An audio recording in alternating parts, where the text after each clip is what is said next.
providing a live update from Trump's victory ball in the Capital One Arena. We've got boots on the ground with Ray Fuentes at the event today. He is going to be interviewing several people who are standing there who have been waiting in line, and we're also going to show you what's going on in Washington, D.C. this morning. It's going to be a phenomenal stream. Obviously, we got Johnny Krypto joining us. We got a couple of live feeds from the arena. We're going to be kicking it over to our main host here, Ray Fuentes, guys. Ray, love to hear, how is it boots on the ground? What's the energy like in the building, and what are you up to right now?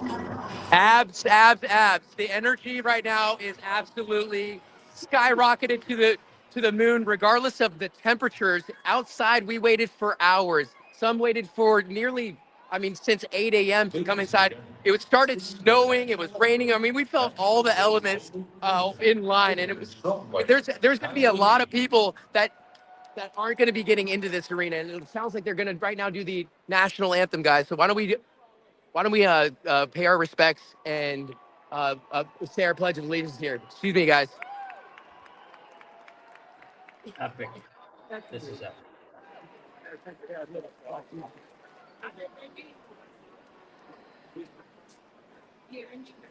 Oh, say can you why the dancing light was so proudly we had at the twilight's last gleaming, whose broad stripes and bright stars through the perilous fight, o'er the ramparts we watched, were so gallantly streaming. Hammer is red and red, the bombs bursting in air, gave proof through the night that our flag was still there. Oh, say does that star-spangled banner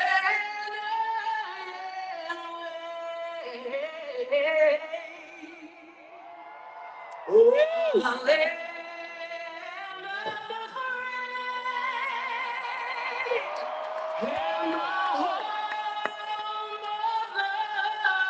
of the brave.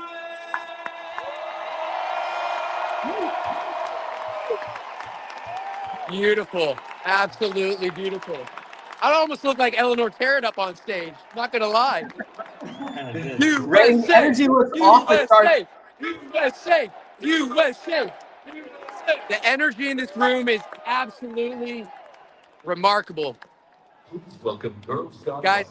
Angela Halili and Ariel Reisma to the stage to lead us in an opening prayer. So we're going to be doing a prayer here, guys. Can you hear me back at the studios? Yeah, we got you clear, Ray. I got you. Wonderful. Well, how about right after this prayer, I'm going to interview a gentleman, Mike, a patriot, right behind me here. Perfect.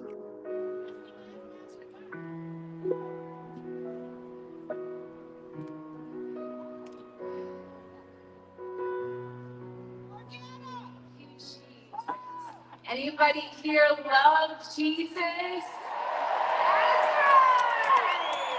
Yes. God, thank you. Thank you, Jesus. Thank you, Jesus, for today. Seriously.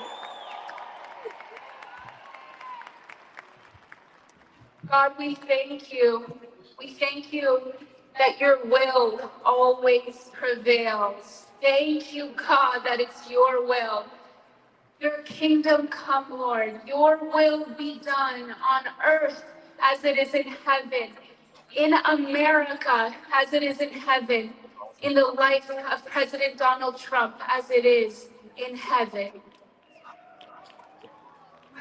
We just want to take a moment and honor President Donald Trump.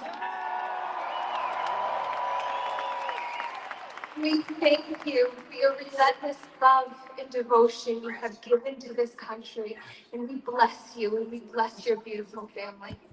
And if we could all just bow our heads down to pray. Father, we thank you. Lord, you are truly everything. Your name is above every other name, and apart from you, we can do nothing.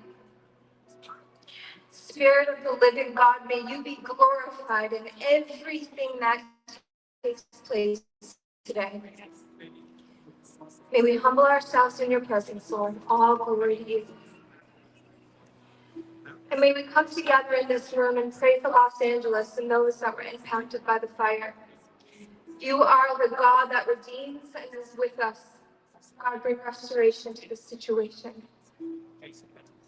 Lord, we thank you for choosing President Donald Trump as a vessel for your nation. As he carries the great responsibility of leading your people, may he rest in the knowledge that you, Lord, are the one who goes before him, and you will never leave him nor forsake him. I pray that you would protect his mind and you would guard his heart.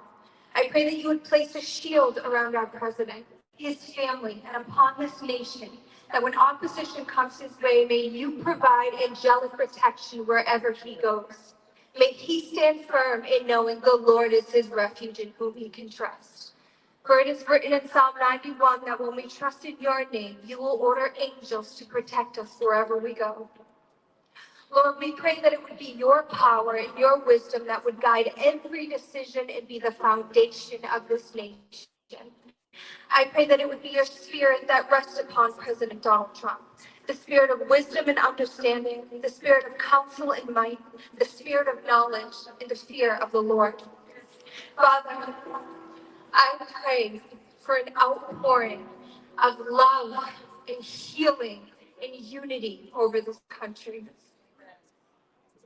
But your word says that you can have faith that moves mountains, but if we don't have love, it means nothing. Lord, would you soften the hearts of your sons and daughters? Would you make us more like you, that we can love each other as you have loved us? Lord, I come boldly to the throne of grace, and I pray for a revival in this nation, that we would get back to the heart of the matter, and that is you, Jesus, the Prince of Peace, the one who humbly laid down his life for us and calls us to lay down our lives for one another. May that be the very foundation of this nation. President Donald Trump, we say that you will succeed and America will yet again prosper. May you manifest in the brightest of colors and may your reign be righteous. In Jesus' mighty name.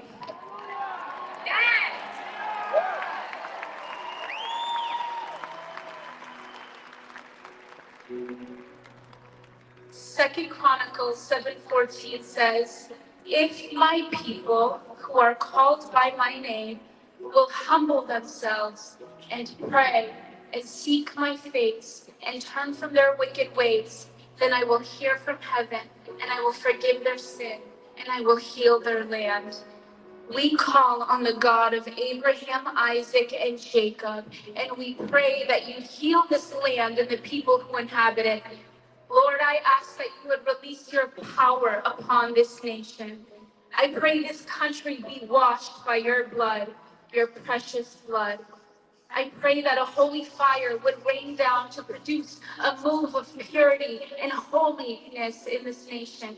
I pray that eyes would be opened and salvation would sweep across America. I pray in Acts 2 outpouring of the Holy Spirit and a mighty move of God to take place in America like we have never seen before.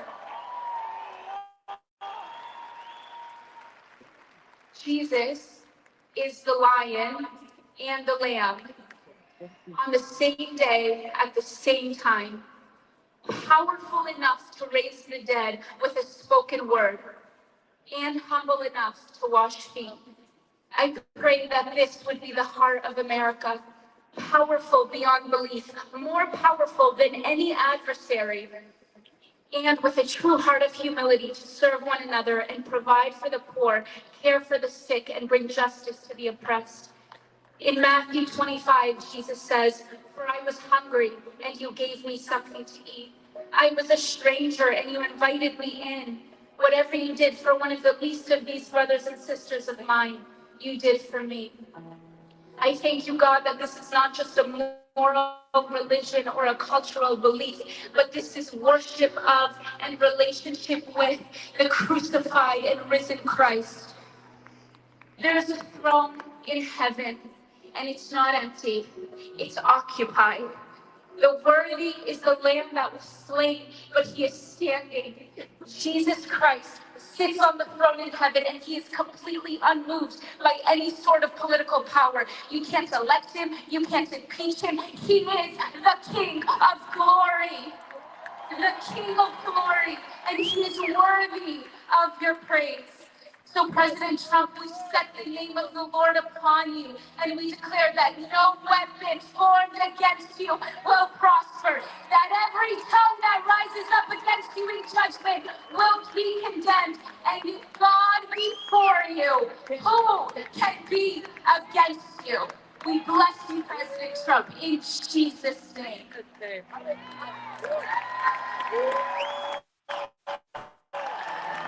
Very powerful. You know, after interviewing many people in the line, many think that these are biblical times. So it just seems right and just that this rally is kicked off with a proper prayer. Hopefully we see some proper dance moves as well. But anyways, guys in the studio, can you hear me back there? Hey, Ray, we are live from studio. I just want to give a brief update on what we're witnessing right now. Reports are showing over 100,000 people lined up outside of Capital One Arena. Now, only 16,000 will be able to get into the building. There's also reports of an ongoing protest. Over 60,000 people are out protesting right now. Johnny Krypto, love to get your thoughts. We'll go back to the team. Well, you know, that's the beautiful thing about it. Protest peacefully. People have the right to do that. And the reality is we are now moving into a much, much more pro-crypto environment. Very, very exciting. And you can see all the energy in the building there, energy all over the streets. Can't wait to hop into it and see more. But we got Ray on the ground, so let's see what we can learn from the people there. We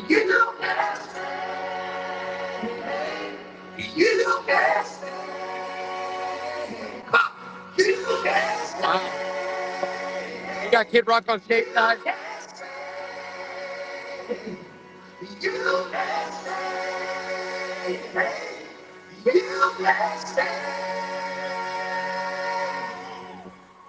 Well, come on!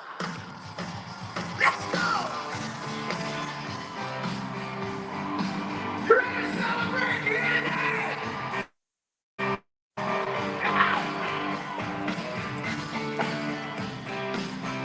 Very cool.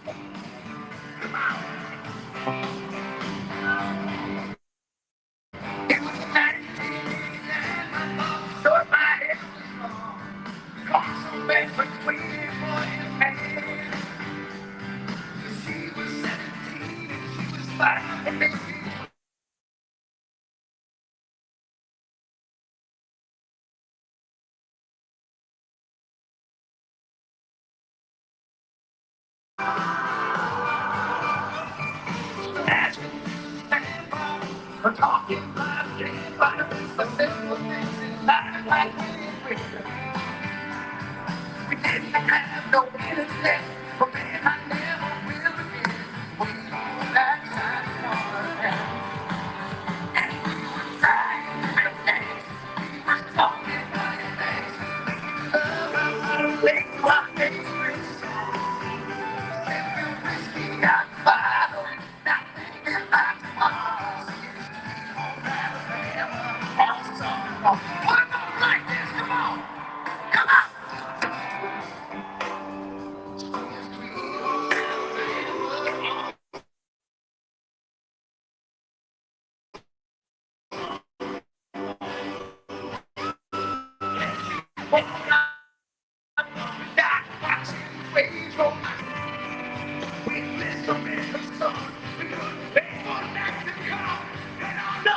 Washington, D.C., and put it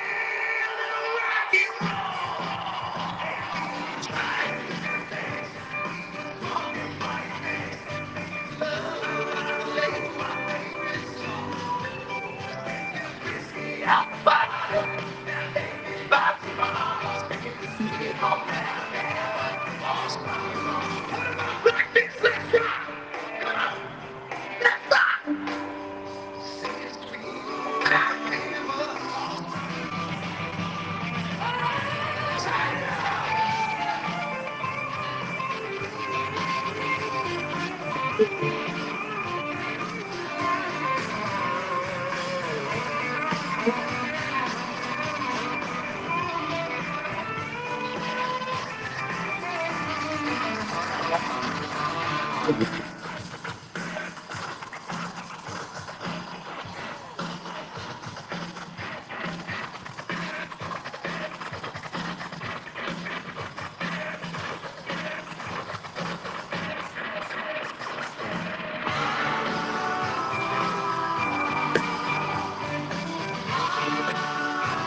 an electric move. Well, welcome to the Make America Great Again Victory Rally! Here we are, baby, making America great. Turn back to the golden era. I have but one question for you. Is MAGA in the house tonight? All right. Before we bring it back up, we're going to bring it all the way down. Now nothing seems as strange as when the leaves began to change. But how we thought those days would never end. But sometimes I hear that song, and I start to sing along. You think, man, I'd love to see that girl again.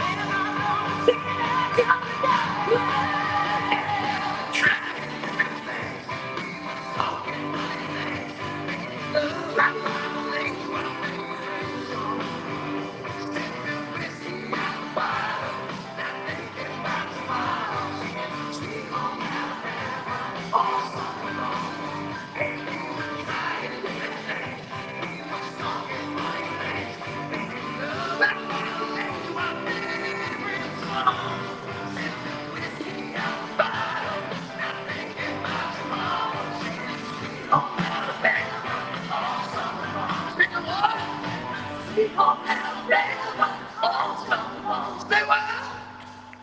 Come on, give me a good one.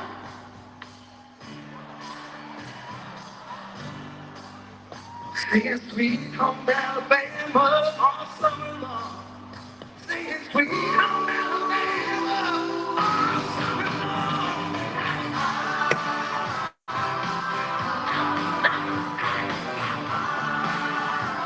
Singing Sweet Home Alabama, yeah. All summer long. Singing Sweet.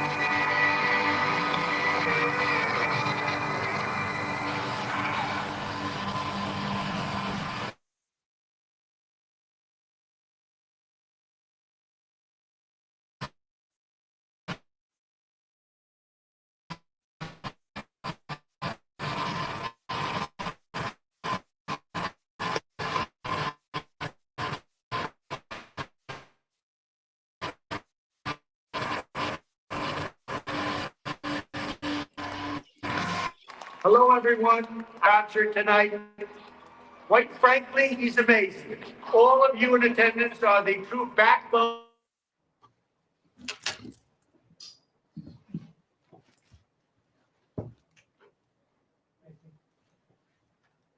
You guys are unmuted.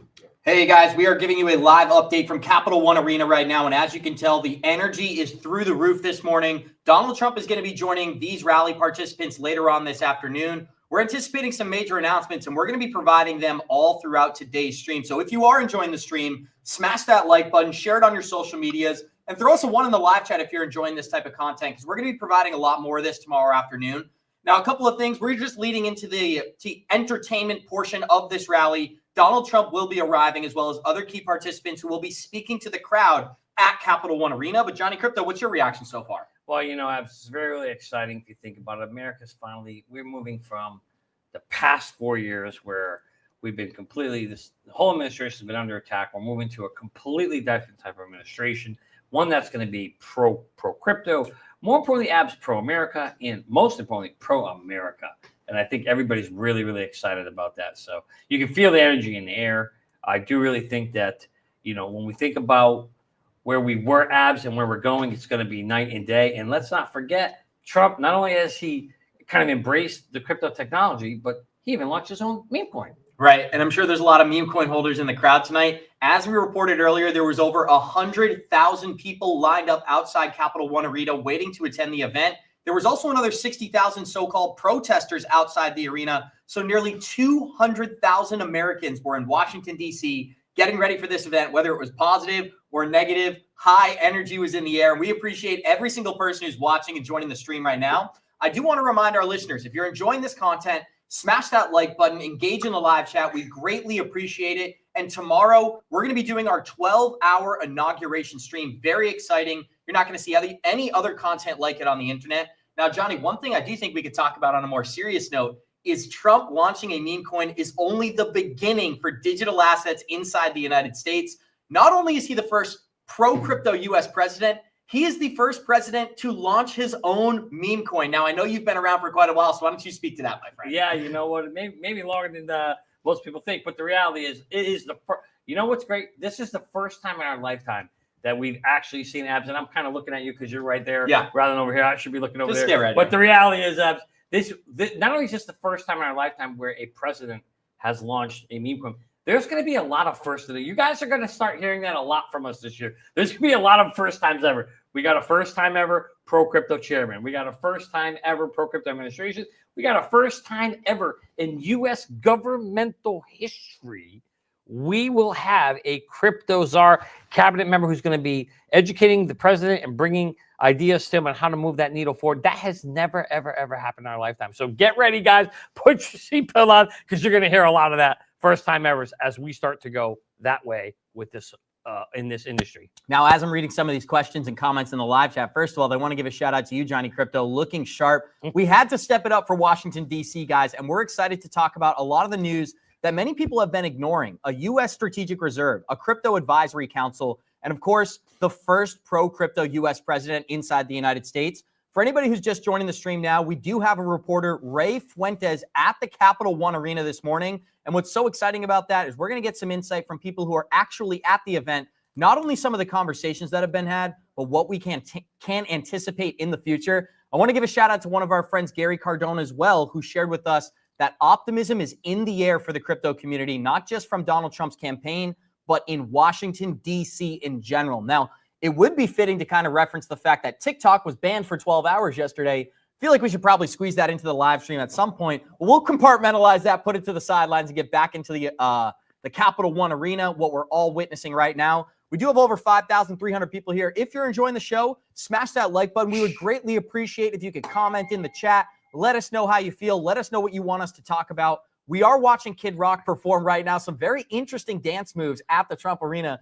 Johnny Krypto, any comments? And we'll get back to the stream. Let me just say in the words of Joe Pesci, Your Honor, I wore this blazer for you. But on a serious note, Abs, certainly it's great to have you guys here. All the folks in the chat and live chat. We're gearing up for something even bigger. Tomorrow, we're going to have a 12-hour event covering all of this footage for you guys, bringing you events as much as we can live on the ground. And as Ab says, we got Ray Fuentes there on the ground.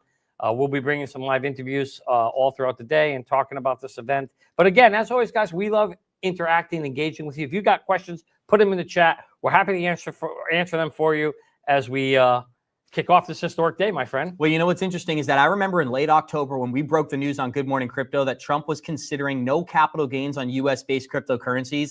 That is the topic of conversation in Washington, D.C. right now. We've heard David Sachs and Eric Trump both reference that Donald Trump is very serious about bringing that to fruition.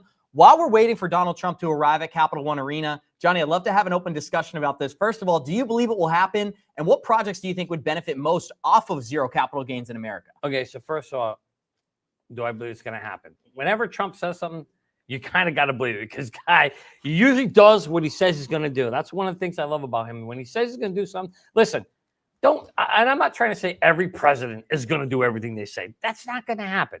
Go look at their track records. If they deliver 30% on what they say they're going to do, Abs, that's actually, believe it or not, and you're going to laugh, that's actually a good presidential track record.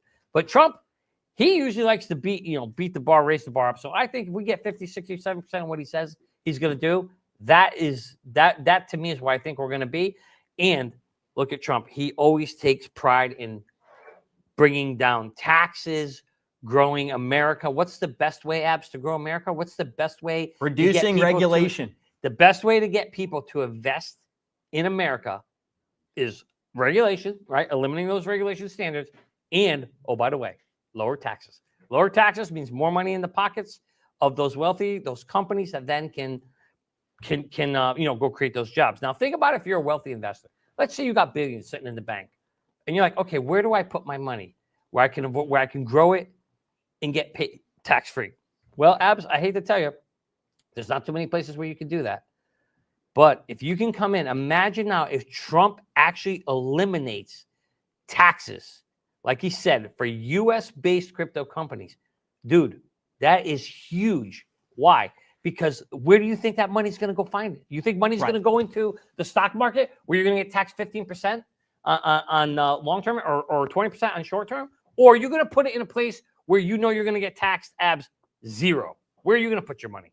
Well, you know where I'm putting my money, Johnny Crypto. That is right back into the crypto market. I think there's a reason there's a reason this show is called Good Morning Crypto. And you know what's really interesting? Trump kind of set the standard for meme coins going forward. Him launching his own product validates this asset class in and of itself. Now we have a United States president who has launched a meme coin project. And you know what's interesting? I want to give a shout out to our friend Mario, because he was one of the first people to actually reach out and find out about Trump's meme coin. He stated it's like investing in the ground floor of the Trump empire. These are the headlines that are circulating right now. So plenty of people are interested in Donald Trump who are not yet interested in crypto. This could bridge the gap. Abs, you got to understand, man, what he did yesterday was eye-opening. Most people don't even know what a meme coin is. They don't even have a clue. They think it's one of those things, one of those guys that kind of walk up the wall and they do this kind of thing and all over the place. Mime coin? That's what they think of me. A mime, they don't even know the difference, right? But the reality is right now, people are going to start to get introduced to what the hell is this thing? Trump just launched this meme coin, crypto. What's crypto? And boom, people are going to come into the candy store. What happens? You go in and buy one candy and you're buying 12 different candies. And I think that's what's going to happen here. He's now introduced to the world what it is. Just look at the price action from it. First started, started at 7, went up to 25, and then boom, now it's around 70. People are just starting to hear more and more about it. We're only on day two of this thing. So there's just so much more room for it to grow. But more importantly, he's starting to open and educate the world to people that this thing is coming. You better prepare. And I guess the good news for all of our audience here is we know they're already here.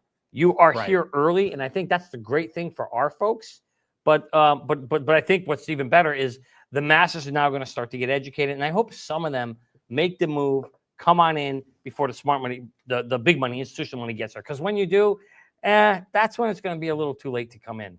And you know what? It tells me that we've entered into a new era, not only for digital assets, but for the United States of America. We went from being an anti-crypto environment to now probably the most friendly crypto environment on the planet. And we're only getting started here. One of the biggest questions that we get asked, because we do a morning crypto program, is are we too late to enter the market? We're so early, it feels like we're late, Johnny Crypto. And that's exactly what I'd love for you to explain next. When we think about the adoption curve and the 14-year aspect of this whole thing, Bitcoin was founded in 2009 as a response to the financial crisis. We are now entering an era where financial institutions are using it as a hedge against inflation. So we're not waiting anymore. We're watching these things come to fruition, and I'd love for you to address that. Well, first of all, you look very presidential there. I just want to call that out. Thank you very much. But with that flag back there, it just looks perfect. Where's my flag? I don't have a flag. I got a little tiny flag somewhere over there. There it is. It's over there. But anyway, point being, Abs, I think you're absolutely right. We have a new class, a new asset class that is coming into play here that we've never really seen before. People don't know how, they don't really know what it is, what it means. Talk to most people, and what are they going to tell you? They're going to say, oh, this thing is a scam. I don't know what it is. I don't want to touch it. What was the other day we heard somebody say, oh, yeah, I'm not getting into that stuff because I can't touch it. They said, if I can't hold it, I won't buy it. If I can't hold it, I won't buy it. You know what? You can't think like that. I mean, I know there's a lot of people, that probably still use telephones that look like this, right? And they got the little dial, and they're sitting at home with the boomers. And I love boomers. Don't get me wrong. My parents are boomers. But the reality is, guys, you have to change with the times. The reality is, imagine if you're a horse and buggy guy and you were riding along in the horse and buggy and say, I'm not going to get in that. I don't want that thing with 4 wheels and an engine. I'm not going to go in that. Well, you know what? It's going to take you a damn ass long time to get anywhere you want to go. You have to change with the times. And the reality is we are moving from what's called an analog world to a digital world. Analog means I can touch it. I can feel it in my hand, right? It's something I can feel it. Everybody loves that. Oh, I can see it. Digital, it's kind of the things that happens behind the background. You really don't know what's going on with it. You don't know how it works. You kind of got to trust that it works. And so that means you're putting trust in the system. And the reality is people have, let's talk about that for a second. Yeah. People have lost trust. People have lost a lot of trust in our government. We see it all the time. We always hear about this. What do we hear all the time? Fake news. Fake news, right? They don't trust what they hear on TV anymore. And so that's where we're in this trust issue. And tomorrow you're going to learn more about the trust versus the truth system and why this is important, where we're moving. But I really hope that, as I feel as us, you guys, it's our responsibility to educate our parents and our family members and our friends as to what's coming, because we're in the space. We understand it better. And for yourself, if you're out there listening and trying to wonder what it is, you're doing the right thing. You're coming to these events, listen to what we're saying, go do more research to understand how the world is changing and why it's so important to get to kind of, if you will, grab that digital age and run with it. Totally agree with you, Johnny. And I'd love to engage with a couple of the comments that we have in the live chat right now. First of all, I'd love to give a shout out to our good friend Linda P. Jones this morning. Linda P. Jones is going to be joining us tomorrow afternoon as well, covering everything involving crypto in the inauguration. But there's another great comment, and this is from Moneybags, aka Bob. He commented, "The Trump coin is not a security. That tells me that the war on crypto is over inside the United States." Johnny, you're just hearing this for the first time. We already knew it, though. The war on crypto ended November 5th, and that's just the beginning for many of our favorite projects. XRP, HBAR, a lot of new investors are focused on Bitcoin, but there's plenty of opportunity outside the top 1 or 2 tokens. What are some of your thoughts, Johnny? Well, I'll tell you what, Abs, the war on crypto, you ain't wrong. It ended on November 5th, but we also heard that from a very prominent and important figure in the space Saturday night at a crypto ball. And I'm going to kick it over to you to maybe cue that thing up. I got it right here too, if you want to hear it. Let's hear it right from the crypto czar's mouth, Abs. Go ahead and roll that. Exactly what I was going to cue up, Go ahead and roll that beautiful video. We are going to play a 13-second clip from David Sachs during Trump's first crypto ball just this week. The reign of terror against crypto is over. And the beginning of innovation in America for crypto has just begun. Who's responsible for ending the war on crypto. And you know what's so optimistic about this whole thing, Johnny, is that not only have we waited for the better half of a decade for this war to be behind us, we've got a pro-SEC chairman in Paul Atkins, a pro-crypto United States president in Donald Trump, and now we may even have confetti entering the building as the SEC's war on crypto is officially a thing of the past. If you are just joining today's stream, this is a live update from President Trump's victory rally at Capital One Arena. There was over 100,000 Americans lined up outside. Only 20,000 will be allowed indoors. Now, another interesting detail here, there was over 60,000 protesters on the streets. What they're protesting, I'm not sure. We'll hear from Ray Fuentes to kind of get the internal details. But what we know, energy is through the roof, whether it's positive or negative, and Donald Trump is back in Washington, D.C. Energy is absolutely through the roof, Abs, and you heard it right from David Sachs himself. That is actually a moment to celebrate. We should be extremely happy of the fact that and I'm going to celebrate right there, because finally the war on crypto is over, my friends. You should be all super excited about it. It has come to an end. I got glitter all over the place over here, but it's well worth it because we have been waiting 4 freaking years. In fact, almost the whole entire time I've been in crypto, I feel like I've been beaten up like a bad boxer. Because every time, boom, boom, we just kept getting beaten up everywhere. I mean, I got in this thing in literally 2021 when the lawsuit had happened. And when I say 2021, I mean like early, like January 1st. So actually December 30th is when I got it, right around that time frame. And it's just been 4 years. And we all thought like, hey, yes, we see you, William. Welcome, brother. He's a true loyal. Thank you for coming through. But, Abs, at the end of the day, it is taken forever. And it's abnormal for an SEC lawsuit to take this long. Right. And so it's been brutal. And so when David Sachs said Saturday night, guys, did you hear the word he used? It's the over. Reign of terror. He didn't say like the war on crypto, the reign of terror, because that's exactly what it's been. It's been terrifying. And that is finally over. We should all be excited about that we are now moving to a new era. And that, my friend, is going to be a reign of sunshine and joy, and I'm looking so forward to it. I can't wait for that. We've been patient, Johnny. A lot of people are going to say those crypto investors, they got rich overnight. It took the better half of a decade. So congratulations to everybody who was not determined or, I guess, moved away from the market by Gary Gensler's reign of terror. Another major detail that we're going to be covering tomorrow afternoon during Trump's inauguration stream, that is Gary Gensler's last day as SEC chairman. I can hear the community screaming outside in the streets, Johnny. Optimism is in the air. I believe we're getting Ray connected for another live update from Capital One Arena. Energy is through the roof, and Donald Trump is going to be joining us live sometime soon. Ray, if the audio is clear, I'd love to get an update. What is your reaction from Capital One? I'm not entirely sure Ray can hear us, so I'm going to keep talking and kick it. Johnny, take the floor because I'm not sure. No, it's all good. Ray can't hear us. There's a concert going on back there, and all he can hear is Kid Rock screaming in his ear. But Ray, if you can see us and hear us, give us some comments. What's going on the ground over there, Ray? Incredible show. Guys, can you hear me in the studio? Yeah, we can hear you. Crazy Go right in ahead. here. Talk to us. Yeah, we can hear you. And your ear looks wonderful. I mean, we've got the USA chants going loud. This room is almost filled to the brim with American patriots. Looks like Kid Rock's done doing his thing on stage. And, man, we've been busy on the go since this morning. So I had to charge my iPhone for a hot second, guys. But to my right here, or to my left, excuse me, is Mike. Mike, where are you from, sir? California. Oh, California, whereabouts? San Jose area. Nice. Orange County. American singer and Orange County. How excited are you to be here in the Capital One? Really? Extremely excited. Extremely excited. You heard it here, guys. Excited. There's just a sea of red. And like was mentioned earlier, Nothing like live. we're kicking off some biblical times. First off, I want to thank President Trump for having us here. I speak on behalf of community. I'm so happy that The Spanish community is here. Viva la raza! I love it. Viva la raza! I don't know what I just said. I'm Italian. Voting against us. Voting for Trump on Trump's behalf, and I'm so happy now that they saw the results and that everybody ignored. All right, guys. The fact that Trump was receiving. Everybody. I got another American patriot to my left. What's happening? Henry, where are you coming from, sir? Are we able to move the... I'm Rich, California. Leader. Yes, sir. Long way. So why are you excited to have Donald Trump back in office? Fix the country, make America great again.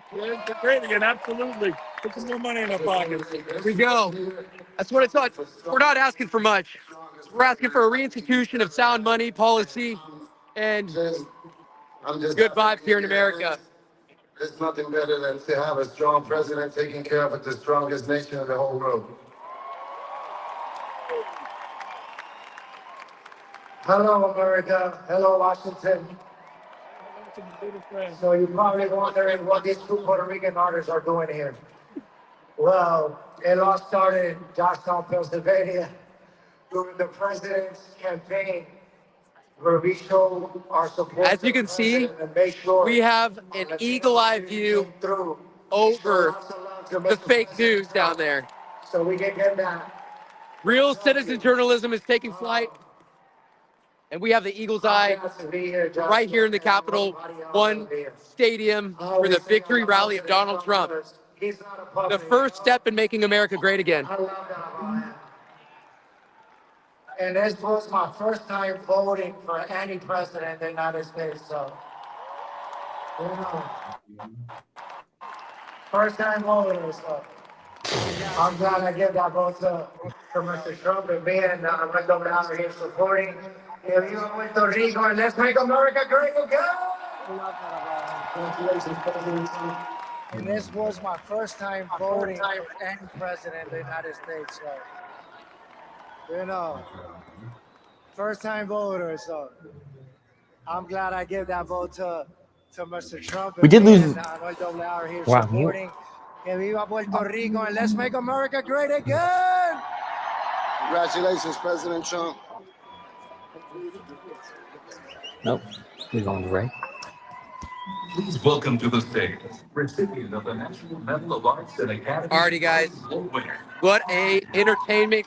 What a way to kick off this victory rally here in Washington, D.C. As you can see, there is no short. This place is packed. I don't know what the fake news is talking about as far as Donald Trump having any problem. Please welcome to the stage, recipient of the National Medal. This is our time to dream big again, to fix America, and to make America great again, to reinstitute sound money, institutional grade blockchain infrastructure. This is our time, ladies and gentlemen. What an exciting time to be alive.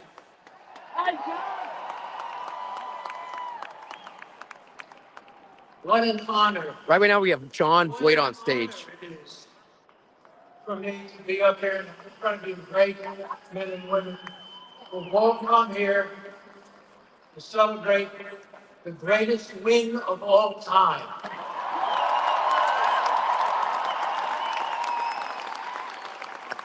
The greatest win of all time. The victory we were all fighting for to save our country, our democracy. Up here in front of you, great men and women who've all come here to celebrate the greatest win of all time.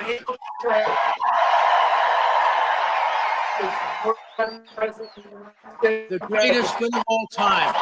The victory we were all fighting for to save our country, our democracy.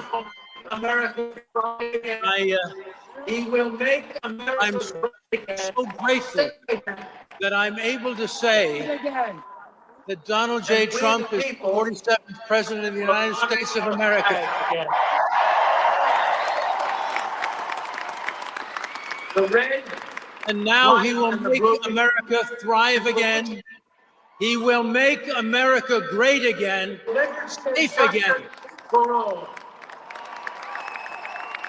And we, the people, will honor our flag again. Fought hard to save this country. The red, And now, white, and the blue, bring God back to our for which it stands, one nation under God, with liberty and justice for all. He will save the greatest country. Donald J. Trump fought hard to save this country, and now he will bring God back to our nation's truths. He will make her thrive again. He will save the greatest country, America the beautiful. I'm proud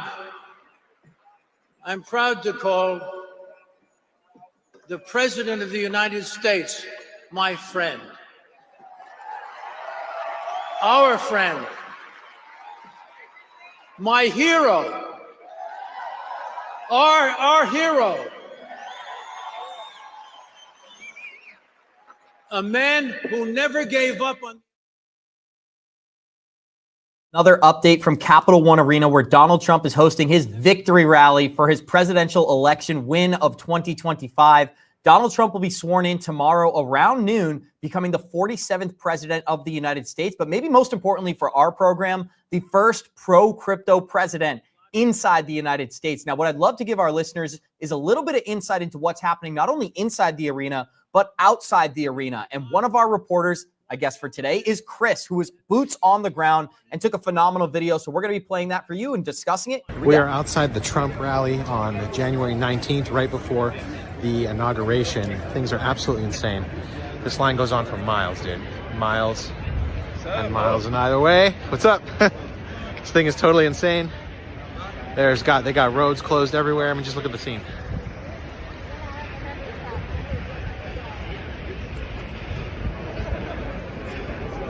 Miles and miles and miles of people. It's freaking insane. We're about to head over here and meet up with our bud so that we can get into the event. Here we go. We are outside. It's a super exciting time to not only be a Trump supporter, but to be an American citizen. And look at that, Johnny. Over 100,000 people were lined up outside Capital One Arena trying to get access to this event. And look at that. It was raining. It's snowing. It's cold. It's windy. The elements were throwing everything they could at the Trump supporters. And little did we know the show out would be as strong as ever. What's your reaction here to all these people, regardless of the cancellation of the inauguration and some of the parades that we're seeing? Everybody still showed out, and people seem more excited than ever, Johnny. How do you feel? Well, I mean, just the math says it all. The arena holds 20,000 people, and we have 100,000 people lined up in the street. 80,000 people knew they could not get inside that building. And They still freaking showed up. And it's not like it's sunny out. It's not like it's 90 degrees and sitting down in Florida. It's freaking like 30 degrees out there. It's cold as shit. It's raining like crazy. Cats and dogs all over the place. You used to say, we got another clip of Chris. We got to go back to him and show. Poor guy's got a hood over. It's cold as heck out there. But people came. Why? Because they love their country. They love their president. And they love America. And that's a beautiful thing, Abs. I can't tell you. I can't even say more than that. I'm just so happy and proud for our country. And we are going to play that winning clip. I know it's your favorite clip, Johnny Let's play Krypto. that clip. But we are talking about cryptocurrencies, guys. We're going to put a creative spin on this whole thing. And I know we got some new listeners who are also joining us. We are live from Trump's victory ball at Capital One Arena, where he will be joining the crowd to give a presidential speech later on. Now, what we do know for sure is that Trump's embrace of crypto has been uncanny compared to previous presidential elections. We're going to play an 8-second video and discuss it right now. We're embracing the future with crypto and leaving the slow and outdated big banks behind. That's what we want to do. That's what we want to do, Johnny Krypto, and that's what's already taken place, guys. Many of the crypto investors from back in 2017 all the way to 2021, they were not only considered conspiracy theorists, but the certainty was just not there. People didn't know whether exchanges would be banned, whether these projects would be successful, but now we have clear direction from the United States president that crypto's not only here to stay, it's going to be an impactful part of the American economy. Johnny, what are some of your thoughts? And this is exactly why, Abs, when they say there's 4 stages to the adoption of any technology. Stage 1. First, they ignore you because people in power don't want to lose their power. It's like, we don't have to worry about those guys. We're not going to give any attention. You know, you say it all the time, right? Like sometimes just don't pay no attention to that thing. It'll go away. Okay, so you're hoping it'll go away, right? You don't give no attention. And then what happens? Like, shit, this thing's still here 4 years later. Like, okay, now we're just going to laugh at you because you're a joke. You're fake digital money. It goes through the air. Nobody can touch it. They can't feel it. They're laughing. Then what happens? Like, shit, 8 years later, this thing's still freaking here. They're laughing. They ignore it. That didn't work. So what do? And they realize, like, we're a banking system. We have an old archaic system. You have a new system that can kind of replace us. So you know what? Now what happens? The gloves come off, Abs. Now they fight you. And we just went through 4 freaking brutal years of a reign of terror on this industry for that reason, to fight us. Because, like Trump just said, he literally said why the war has been going on. Because the old banking archaic system was slow and sloppy. That thing's getting thrown out, and this new system's coming in. And do you think if you're an owner and you're, elite running those banking systems, do you want to hear that? Do you want to hear that your system that you're in control of is now going away? I don't think so. And that's where the problem's been. So that fight now, as Trump just said, it's over. It's done. It's finito. Padre Fido Espirito Santo. We rolled up. We throw that thing out. And we move on to the next stage, which is stage 4. Then they join you. Yes, my friend. There you go. And then they join you. And this is where it's going to be exciting. I mean, there is so much happy air in this space. This is a great comment. I want to play this up. This guy, Moneybag. What's that? Moneybags, not Bob. Let me tell you, Moneybags, you are going to have a lot more. You're going to need bigger bags for your money back. Because he says, I missed the .com bubble, but crypto is bigger than the internet. I jumped into crypto 2017 and never looked back. Kudos to you. Good for you.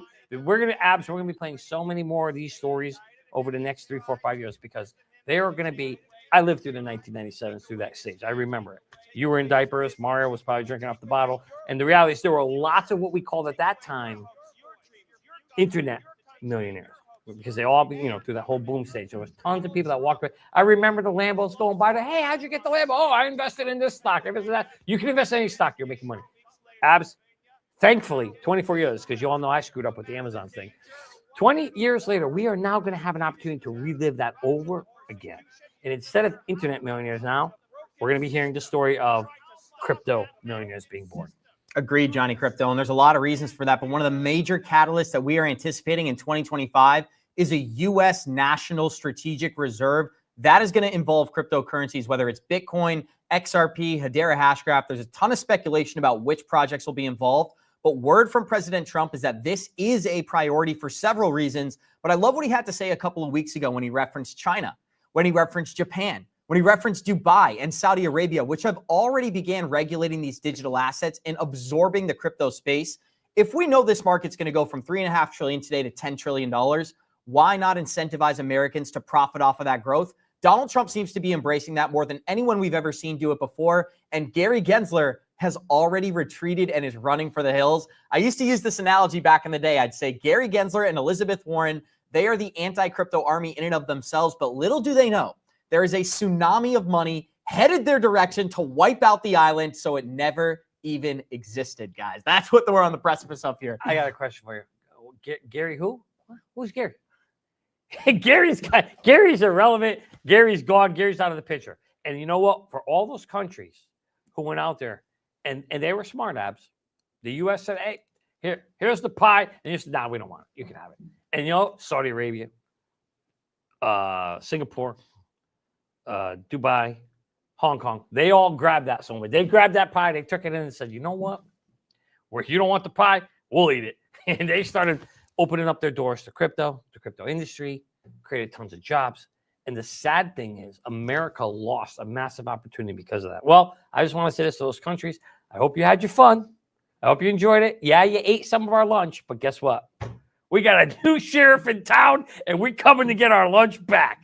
I agree with that, Johnny Krypto, and it's long overdue. Now, if you're just joining the stream, we are live from Capital One Arena. We have Ray Fuentes on the ground interviewing many of the people at the event. Another massive thing and a massive catalyst for today, Johnny Krypto, is the fact that there are 60,000 protesters outside Capital One Arena. So if we do get any updates, we're going to be providing those as well. But Johnny, for the time being, I did want to break this discussion into the war on crypto officially ending. What are you anticipating now that it's over? Are we going to see pro-crypto policies come forth inside the United States? How do they reverse what's happened over these last few years? Abs, that's a wonderful question. Before I hop in, I just want to give a special shout out to our friend and Good Morning Crypto guest, Darcy Donovan, who's in the house. Darcy, great to see you. Long time no see. Hope you're doing well out there, and we'll be reaching out to you soon to bring you on board. But you know, Abs, that's a wonderful, wonderful question. The war on crypto is over, and boy, we don't even know what it feels like. We have not lived. Think about it. We actually haven't lived outside the war zone yet. This is the first time. First time ever. Starting tomorrow, historically, the war on crypto is coming to an end. What does that mean? Well, boy, that's a loaded question, and that's going to take a long time to answer the question. But at a high level, I would say this. I would say that for the first time, we're going to see America grip and embrace this technology, put it to good use in America, and to use it to grow America. So couple things, you know, Trump talked about, and there's the whole 5 pillars, and we'll get into more detail and all that at a later time, especially very, very in depth tomorrow.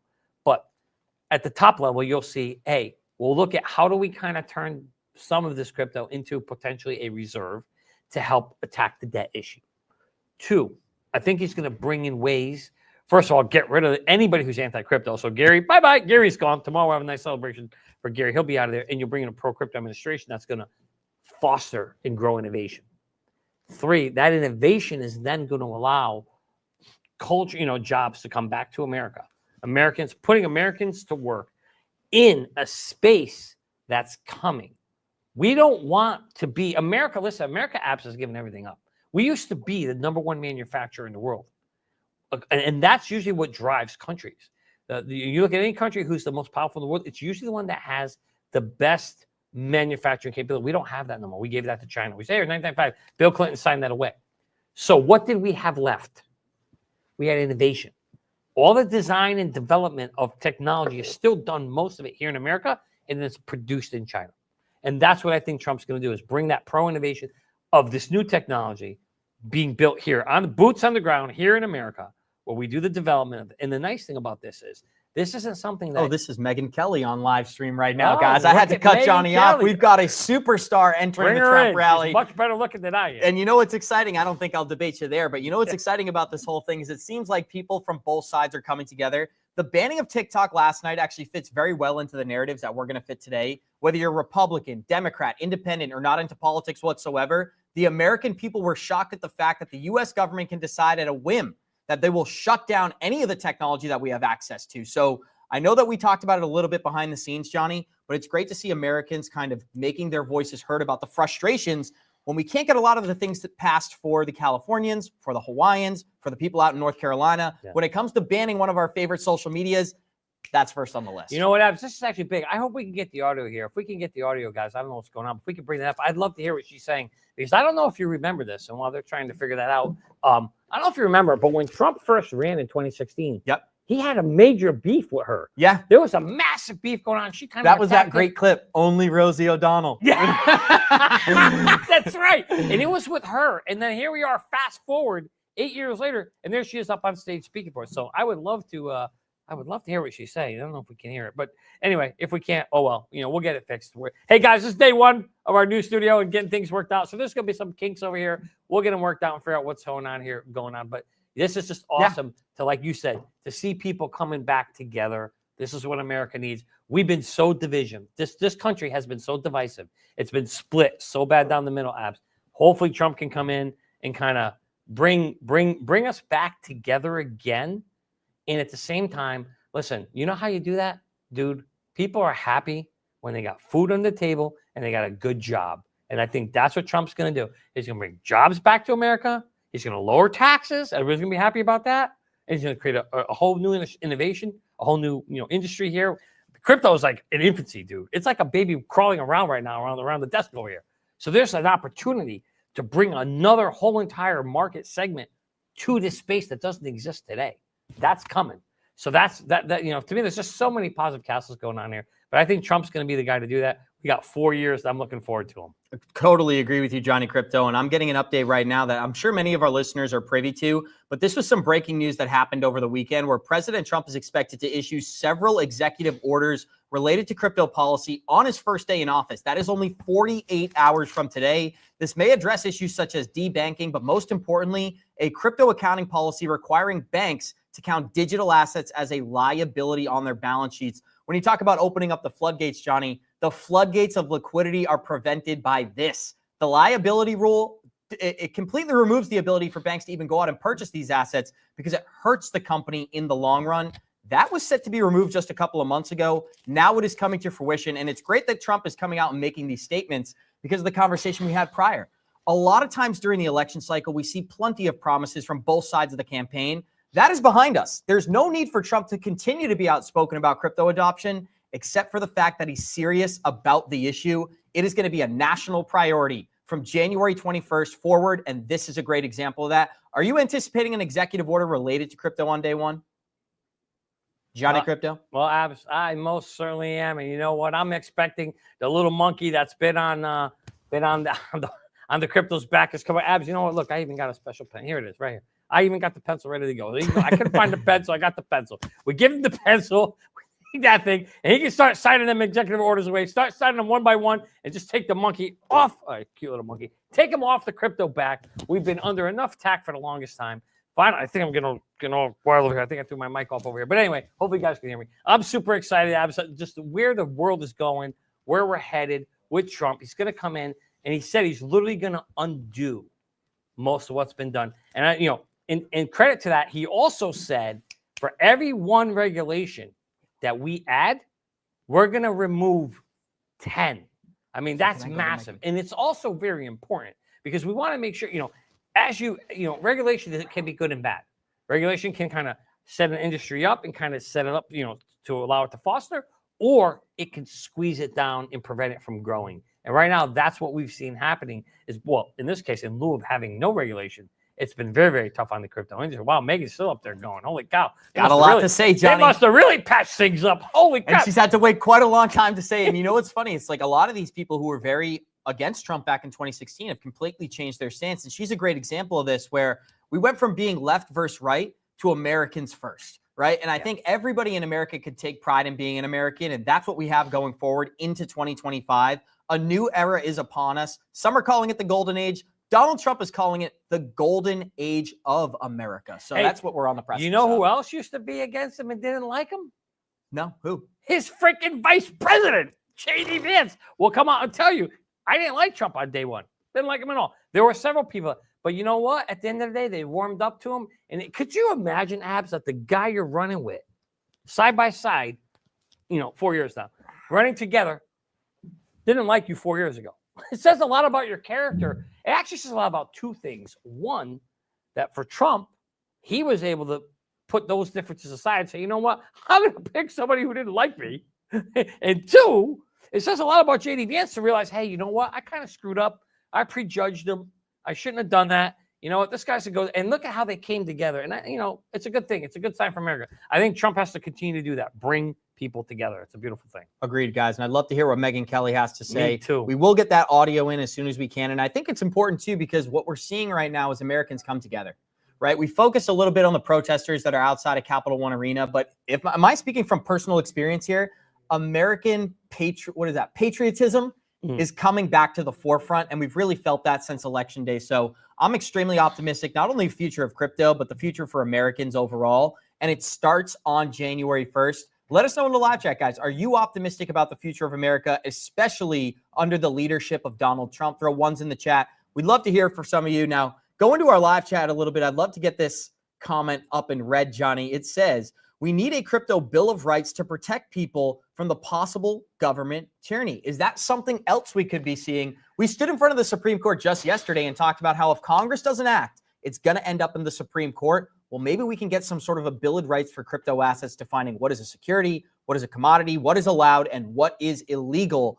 Maybe that can take place over these next 3 or 4 years. What are some of your thoughts there? I think you're absolutely right, Abs. I think what we really want to hope for, and you and I kind of talked about this, I think, yesterday when we were standing in front of the actual Supreme Court. We were talking about how do we, what we don't want to see is the courts making these rulings. But what we want to see, and I'm trying to hear it, is what we want to see is we want to see Congress do their job. And listen, I get that part of the challenge that we've had right now, Abs, with Congress, it's been very, very difficult for them to be able to get anything passed with the current administration that they've had today. So I'm going to give them I'm going to cut them a little bit of slack. I totally get that it's been pretty tough. They've had this challenge on their back. All right. But at the end of the day, I think what's important is that Congress comes to the table, puts out there what they need to do. Is that you, John? Which is, I was trying to share us. Can you see it? Sharing us in front of the Capitol there. All right. So I want to make sure that, so yeah, it was really, really cool, Abs, that we got to spend some time to go around, see these beautiful buildings. But Abs, what's so crazy about it is these buildings and the people inside these buildings, they matter, dude. They make a difference. It can impact our lives if we're sitting. The decisions made right there, Abs, inside of that building, as you talked about yesterday, can have a generational impact on ourselves. And what we don't want is decisions being made on a technology that's being developed, that was developed today, that was based on a ruling that happened in 1946 over orange groves and whether they were a security or not. Right. What? Are you kidding me? Why are we sitting here today making decisions on something that was almost 100 years ago, Abs? How could that possibly be applicable to crypto today? And Trump has a solution for this, guys. For every one new regulation put in place, 10 old regulations will be a thing of the past. We're going to play a short video kind of discussing this, and then we'll discuss it here. Let me find it accidentally scroll here, guys. Okay. Now, we do have 10,000 people here. If you're enjoying the show, smash that like button. This is a preface for tomorrow's inauguration stream. We are going to be live at 8:30 a.m. Eastern, covering everything crypto. We've got a star-studded list of guests from Gary Cardone, Linda P. Jones, Coach JV, Mickle Mafia. Big shout out to the Mickle Mafia, guys. If you're familiar, you understand that's one of the best communities in all of crypto. But here's Donald Trump talking about how for every one regulation put in place, 10 old regulations will be thrown out the door. This is a drawing by Ross Ulbricht, who is an inmate at the United States Penitentiary in Tucson, Arizona, a maximum security federal prison. I'll spend the next. This onslaught at lower prices, I'm pledging today that in my second term, we will eliminate a minimum of 10 old regulations for every one new regulation. We'll be able to do that quite easily, actually. And instead of attacking industries of the future, we will embrace them, including making America the world capital for crypto and Bitcoin.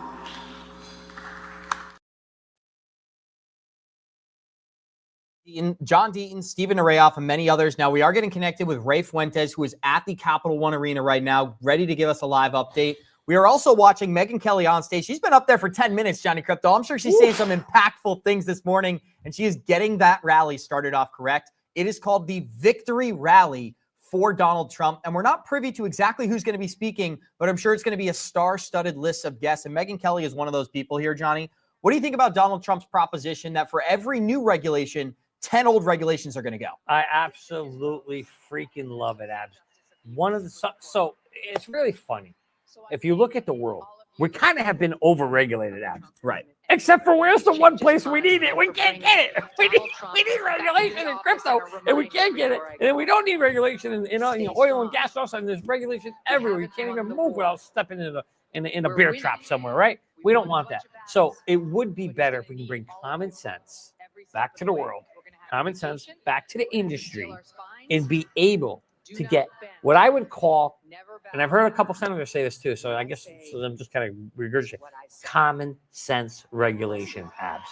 That's what we need, my friend. We need common sense regulation that's going to help create, because abs, remember this. Yep. Don't think all regulation is good regulation. That's not true. You could have bad regulation. In fact, you and I know there's a certain senator, I don't even want to say her name, maybe I'll call it Pocahontas because, that's what Trump calls it. But that senator has brought in bad regulation for this industry. It wouldn't have been good if it had passed. You know that, right? We were talking about, and you hear all the senators too saying that there's good regulation and there's bad regulation, and then there's common sense regulation.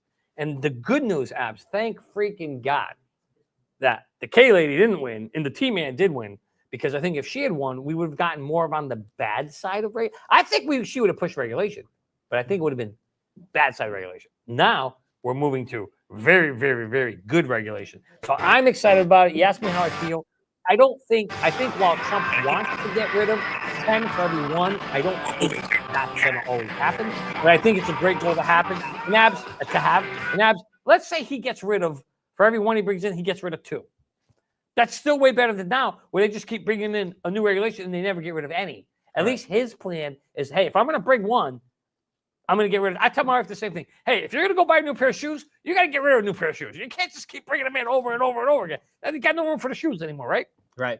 Same thing with the regulation. You're going to bring, I see we got Ray, so I'm going to shut the hell up so we can go over there and see what's going on the ground. Awesome, guys. We got Ray Fuentes joining us live from Capital One Arena. Ray, I just want to make sure you can hear me, and floor is yours. What is your reaction to what's happening at Capital One? Guys, I just met Donald Trump Jr. Talked to him for briefly about XRP and Ripple. Gave me that little slant eye, like, this guy knows something here. So that was really a wonderful moment. The energy in this room is absolutely electric. A whole lot of patriotism, a whole lot of really good vibes, and just, it's so wonderful to be here. Every level is full, and it's just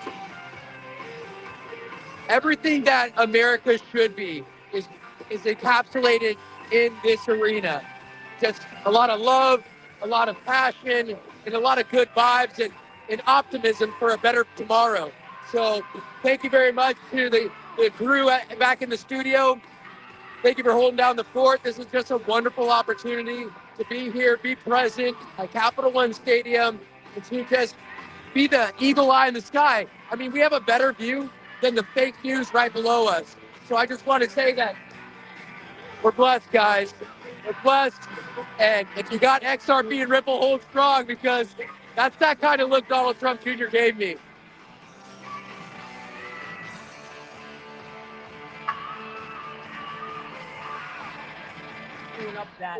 We are queuing up that video. We will get that to you shortly. Ray, our man on the ground, getting the job done, running into Trump, Donald Trump Jr. We're going to be bringing that to you. But, it's so exciting when you think about abs, just the potential of where we're headed, where we come, where we're going. There was a crypto ball this past weekend. When have you ever heard of America having a crypto ball? Hasn't existed. Again, a first time ever, where for the first time in our lifetimes, we've got an administration that recognizes there's a whole new industry on the cusp, getting ready to take off, and it just needs a little nurturing, like a little baby. You gotta feed a little milk and grow that baby, nurture, and that thing can grow up into someday being the president. And that's exactly what the crypto industry is. It is set up right now with the ability, as I always talk about, we always talk about this on the show, right? Cheaper, better solutions and what people want.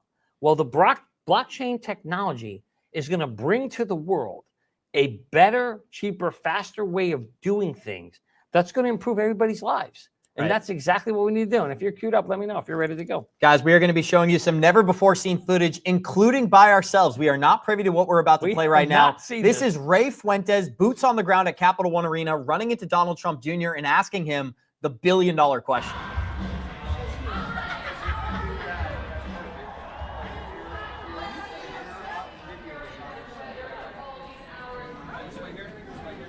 Mr. Trump Jr., can I get one photo with you, sir?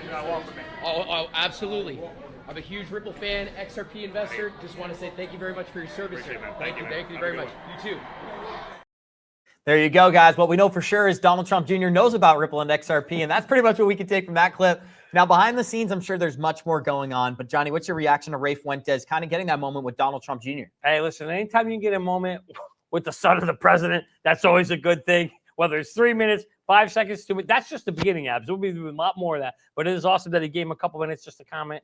It's just awesome. And Ray, kudos to you. Boots on the ground there. We love you and appreciate you, man. Guys, another big name that I think would be very fitting to play in this moment would be Elon Musk's XRP billion-dollar question. We're going to cue that up and discuss. Given how punitive the SEC has been towards crypto under this administration, do you envision the XRP ledger being incorporated into the financial institutions in the future? Well, I certainly cannot speak to any specific crypto, but you know, I do think that the sort of cryptocurrency is an interesting and probably valuable bulwark against a centralized control. So, you know, this is definitely not an endorsement or lack of endorsement for XRP. But I do think crypto, by its very nature, it helps with individual freedom. So, Ray, first of all, I want to say congratulations on getting that moment there with Donald Trump Jr. and having the ability to ask him that billion-dollar question, as we like to say. We just played a brief video of Elon Musk asking the same question. Will there be a day when these men begin to acknowledge the XRP community? I think that day is already upon us, but I'd love to hear your reaction and what was your take getting to meet Donald Trump Jr. and asking that question. Well, first off, he was headed from his suite to backstage. And so he was surrounded by a lot of people like me just trying to brush elbows with him. And so he gave me that moment. I said, hey, Mr. Trump, can I get a photo with you? He says, do it on the walk. And I said, well, so I turned on video, and you know, the first thing that came out of my mouth, obviously we'll pass about it in digital assets, XRP, Ripple. So I just said, sir, I mean, we saw Trump take a photo with Brad Garlinghouse and candles behind it. So for that, we know that these guys are very familiar with XRP and Ripple and the evolution of digital assets, new payment rails.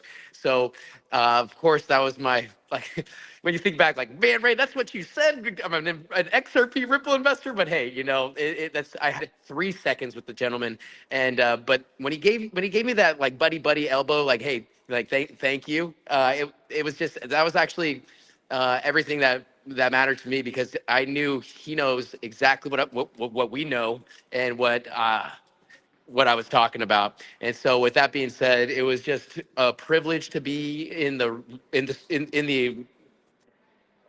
realm of somebody that is the son of the president, as Johnny mentioned, and what an opportunity. So maybe I might have a chance to brush elbows with him again, should he come back to his suite. But regardless, there's been some wonderful speeches thus far, prayers, performances by Kid Rock and others. And so this is just a very iconic moment. It's an electrifying room, and there's a lot of passionate patriots here. And I'm just blessed to be, as mentioned, just in the room with the likes of these individuals. I don't know if you can see right behind me, guys, but it's snowing now outside. And so to be surrounded by 100 people plus outside the arena, and this arena only seats nearly 20,000. I mean, we're talking about 80,000 people stranded outside, and who did what they could to try and get inside the stadium and be, you know, just be present in this historical moment. So again, thankful. I appreciate the crew and team back in the studio allowing me to come and be feet on the street. And I'm going to get over to you guys with the cell service that I've got. Nearly about 15 interviews that were done outside.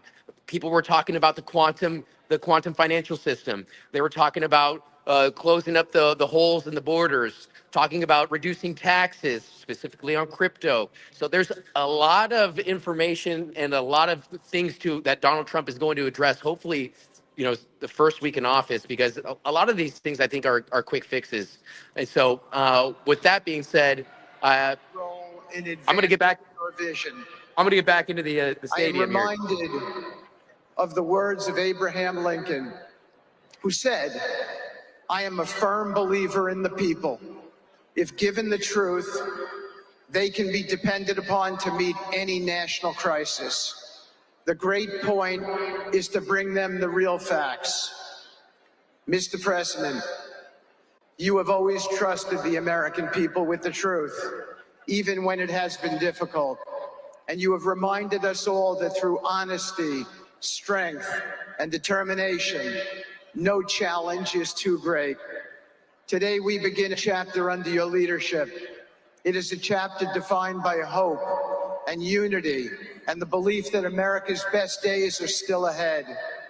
Together we will continue to build on the foundations you have laid, ensuring that your vision for a stronger, safer, and more prosperous world becomes a reality. May God bless you, Mr. President. May God bless the United States of America. And may he guide us all in the pursuit of peace and progress. Thank you. Thank you.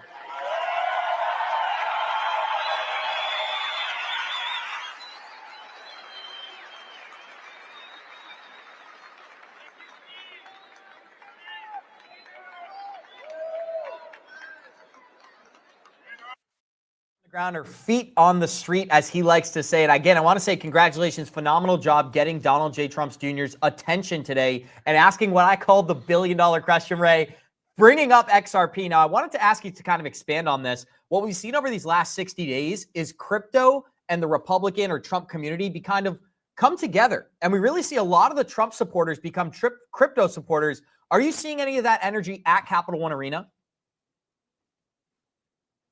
He's muted, guys. Shoot. Absolutely, Abs. And you know what?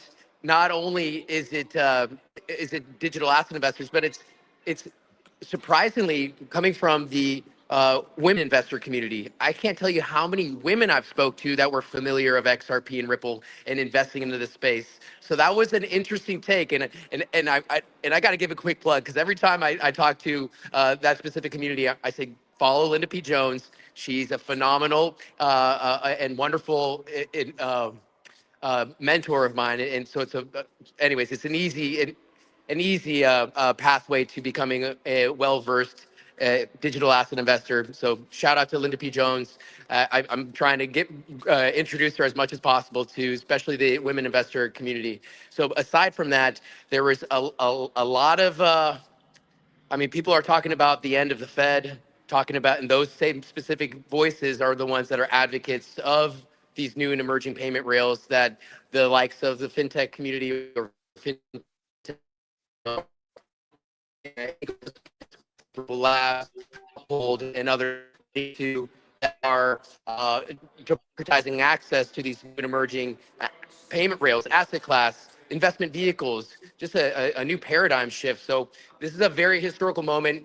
As I believe you mentioned already, Donald Trump launched a meme coin within the past 48 hours. That's almost up 10x. So I think we're living throughout a very pivotal time.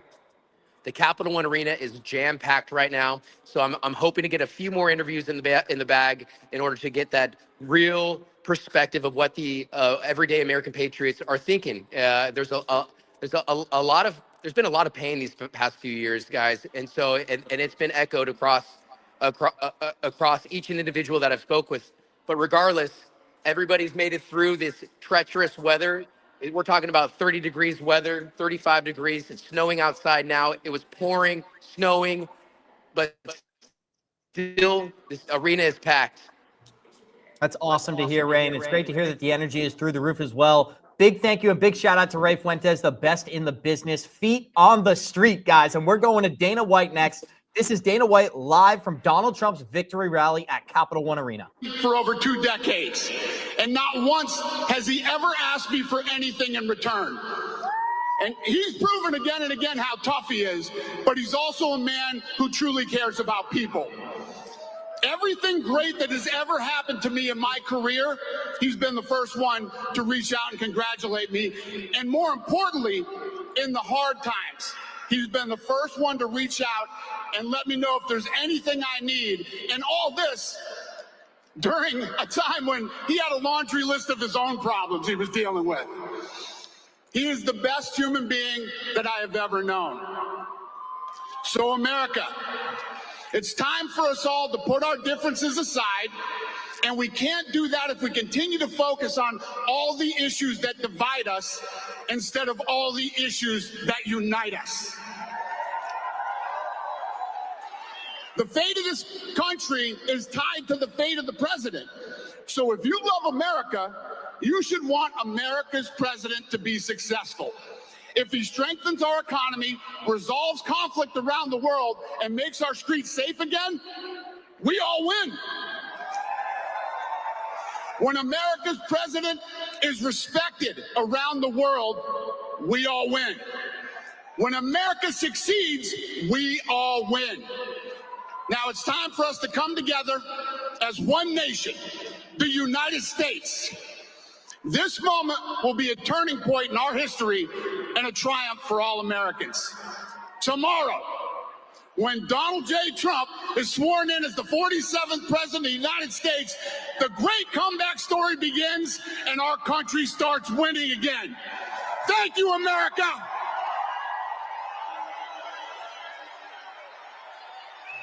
It's a great time to go to the winning thing. The what he thing? just talked about our country.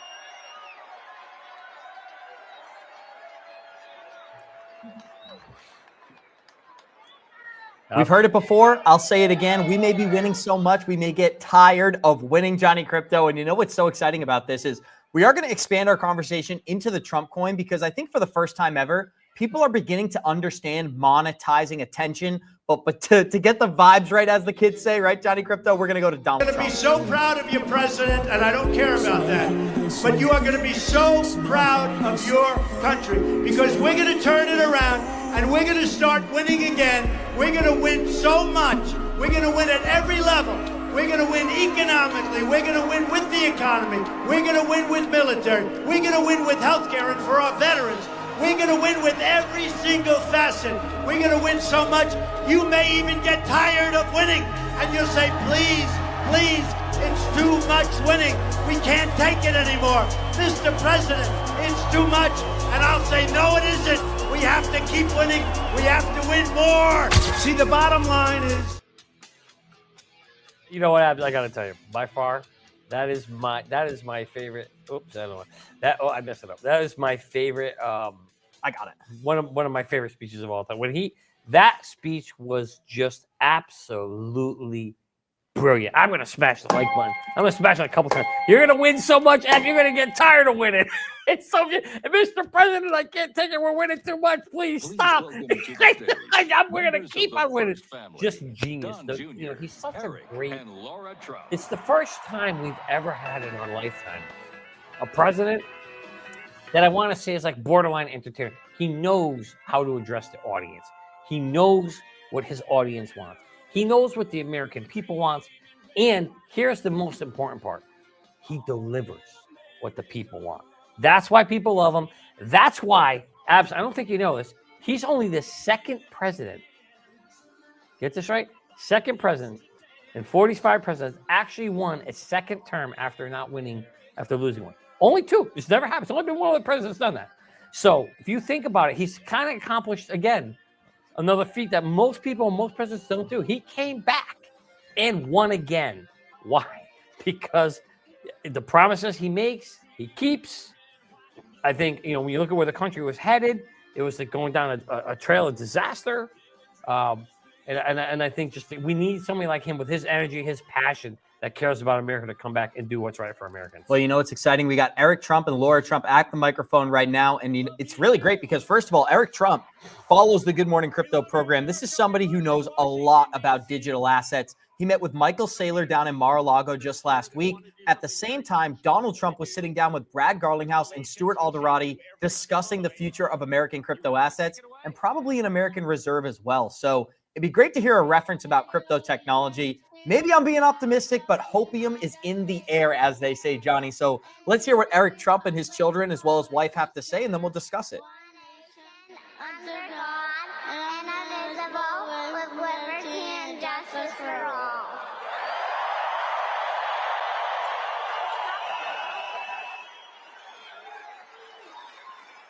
That's real America, ladies and gentlemen. That's America. That's what we love about this country. And guys, we as a family love you so much. This is the greatest political movement ever created. And you know what, guys? They tried to stop him. They tried to indict him. They tried to take him down. They raided his home. They went after his children. They tried to bankrupt him. They tried to imprison him. They did everything they could to stop this movement, and they failed. And here we are in Washington, D.C. on this beautiful day, and Donald J. Trump is about to take back the White House.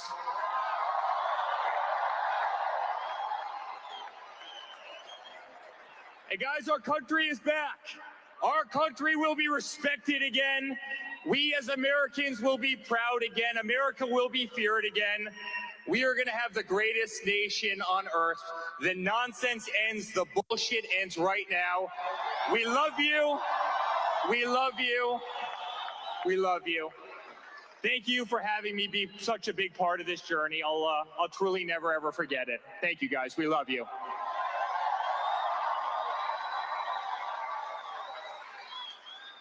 Ladies and gentlemen, less than 24 hours from now, we will call Donald Trump President of the United States of America.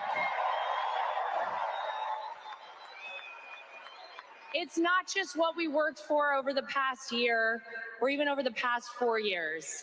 It started the second a bold, brash businessman from New York City came down the golden escalator in Trump Tower 9.5 years ago, and people said it was impossible. And yet that man is the one who will save not just our country, but will save the entire world.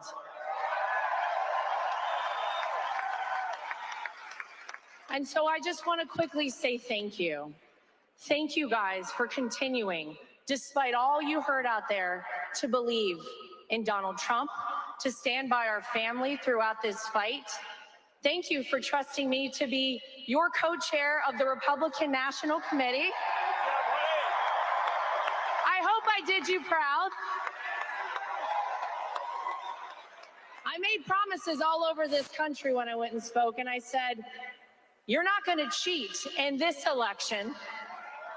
And they got upset when I said something around the lines of, if you are a person who wants to cheat in our election, we will find you, we will track you down, and we will prosecute you to the full extent of the law. So I said it louder next time. And this was a free, fair, and transparent election. And if there's one thing I am proud of, it's that we restored the American people's faith in our electoral system this election in 2024. Well, Johnny Krypto, when we talk about 2024, that was the year of Bitcoin. I believe 2025 is going to be the year for digital assets overall. And here's a little bit of evidence for that, guys, as people like Joe Rogan are now becoming privy to the fact that Bitcoin and cryptocurrencies are here to stay. I mean, the real fascinating crypto is Bitcoin. To me, I mean, that's the one that I think has the most likely possibility of becoming a universal viable currency. And it's, you know, it's limited in the amount that there can be. It's, you know, people mine it with their own computer. It's like, that to me is very fascinating. And I love the fact that it's been implemented.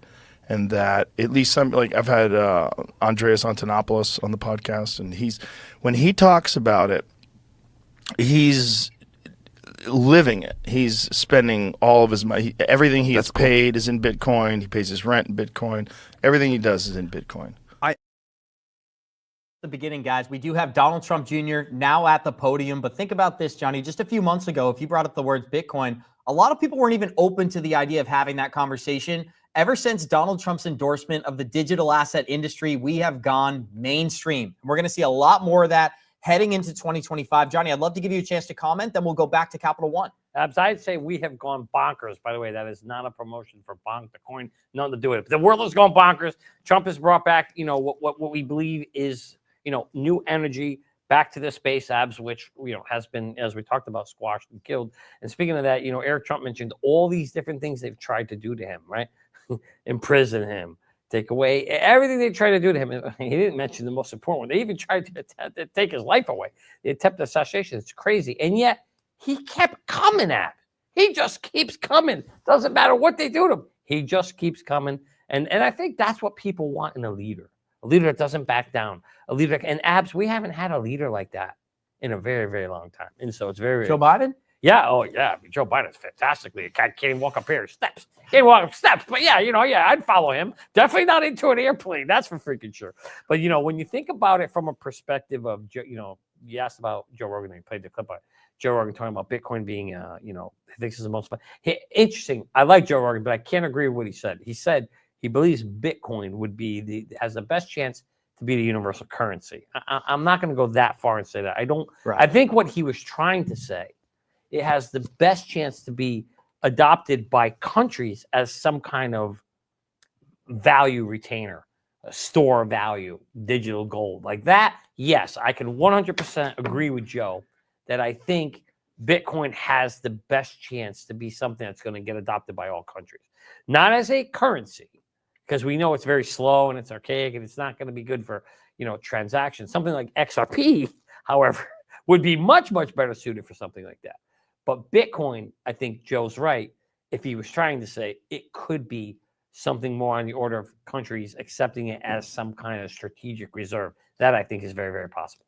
You know what else is interesting is we see the narrative about a finite asset be used all the time for Bitcoin when it comes to new investors. We're going to see that same narrative expanded to many of our other favorite projects, and XRP is one that's raised to the top of people's attention over these last 6 weeks. Not only did Donald Trump sit down with the leadership for Ripple and XRP, there are talks behind the scenes of not only them being a competitor to the SWIFT banking system, but the possibility of XRP being integrated into a U.S. national reserve.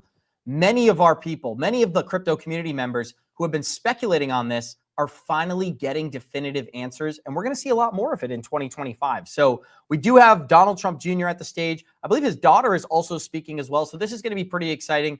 My question is, Johnny, will we get a crypto reference during this Capital One event? Only time will tell, right? It wouldn't surprise me if we do, but I do want to bring something up. This show's all about the people. We do this for you guys. And somebody mentions here, Brad says, hey, Melanie coin just launched. This is crazy. Guys, let me just say this. There's also talk about a USA coin being launched, which, by the way, Trump family has already come out and said we're not associated with that. So I just want to warn all of our followers, or all our viewers, guys, just because Trump launched this meme coin doesn't mean he may be launching the USA coin or the Melania coin or Donald Trump Jr. coin. Be very, very diligent right now, because there's a lot of scammers still in this space. We don't have regulation here yet, and they're going to capitalize. Abs, just looking at the sheer amount of volume that Trump coin did, it went up to what, 13 billion, Abs, overnight? We went from 13 billion. That's massive. So, and I see we got Ray here, so I'm gonna end this quickly. So we went to $13 billion. You don't think there aren't scammers out there that are gonna say, hey, I want to capitalize on that? Right. You go figure out, how do I launch a fake meme coin, a Melania coin, a Donald Trump Jr. coin, a USA coin? So guys, be very, very diligent. If it isn't coming directly from the Trump administration, and you can prove that it's right from Trump's website, I would caution you, don't hop into all these meme coins. The majority of them now are probably going to be scammers. Agreed, guys. And we are going to go back to Capital One Arena. We've got Ray Fuentes, boots on the ground there. Ray, I'd love to get another update from the event. We saw Eric Trump speak. We saw Donald Trump Jr. speak after having that brief conversation with you. What is your takeaway? How's the energy, and what was your reaction to those speeches? Thank you, Abs. The energy in the room is electric. I mean, it's mind blowing. I just want to pinch myself. But what was a main point was family, a return of family. And I believe Johnny has a lot to unpack about the destruction of what the family unit looked like in the early 1900s. Johnny, you can address that more, but it's the reinstitution of modern day values, family, the return of the golden era, and the love for Melania our did actually country. want some That's income what out this of is it. all about. So it's a wonderful time to be present. And as you can see, this stadium is packed. So both Eric and Donald Trump Jr. just got off stage with their family. And again, it's just common sense, guys. We're not really talking about anything new. We're just talking about reinstitution of good values, the return of the family unit, and the reinstitution of sound money and principles. There's something.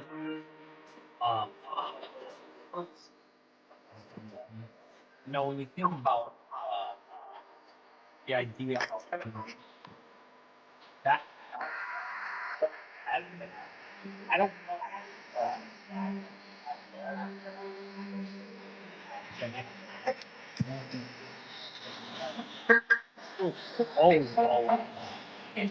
Sitting down together, thank you. Sitting down at the dinner table, probably the single most important event, Abs, in anybody's family. Sitting down at the dinner table like a family. Wow. I've got breaking. Breaking I'm sorry. news. I got Holy breaking cow, we news, got guys. So breaking- first of all, we're getting breaking news live during the program. We got nearly 13,000 people here. If you're enjoying the stream, this is just a little bit of insight into what we'll be doing tomorrow. We've got a star-studded list of guests for Trump's inauguration, but here's some breaking news I'm going to have to read off my phone. Donald Trump's wife and First Lady of the United States has just launched her first meme coin, Melania. Now, here's where it gets interesting.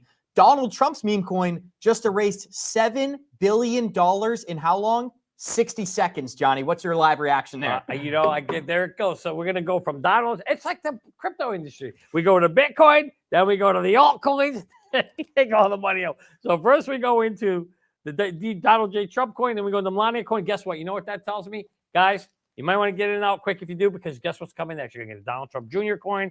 Maybe we even get the Eric Trump coin. Yep. And then and then a Kamala Harris coin to top it all off, guys. Do not forget about our vice president. And of course, we're keeping it lighthearted this morning. But what's really exciting about this is there's no higher tier than President of the United States. And to see the president and his wife both adopting and kind of taking advantage of this new asset class, it goes to show that 2025 is not only going to be parabolic, it's probably going to be the most impactful year in crypto history when you think about the United States. So when you look at this and you look at what even Melania is taking advantage of this product here, Johnny, maybe this is a new norm. Maybe we're going to see a Joe Rogan coin. Maybe we're going to see a Dwayne "The Rock" Johnson coin.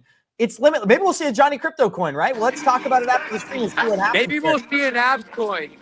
There we go. A six-pack coin. That's what we're going to call that one, guys. And I do want to give a huge thank you to everybody who's joining us today. Massive shout out to Ray Fuentes. I'd love to show this video once again, Ray. We are only showing this on this stream. So if you're watching the stream and you're seeing this video, you are not going to find this content on any other channel. Here's a short exclusive interview between Ray Fuentes and Donald Trump Jr. talking about the possibility of XRP. Here we go.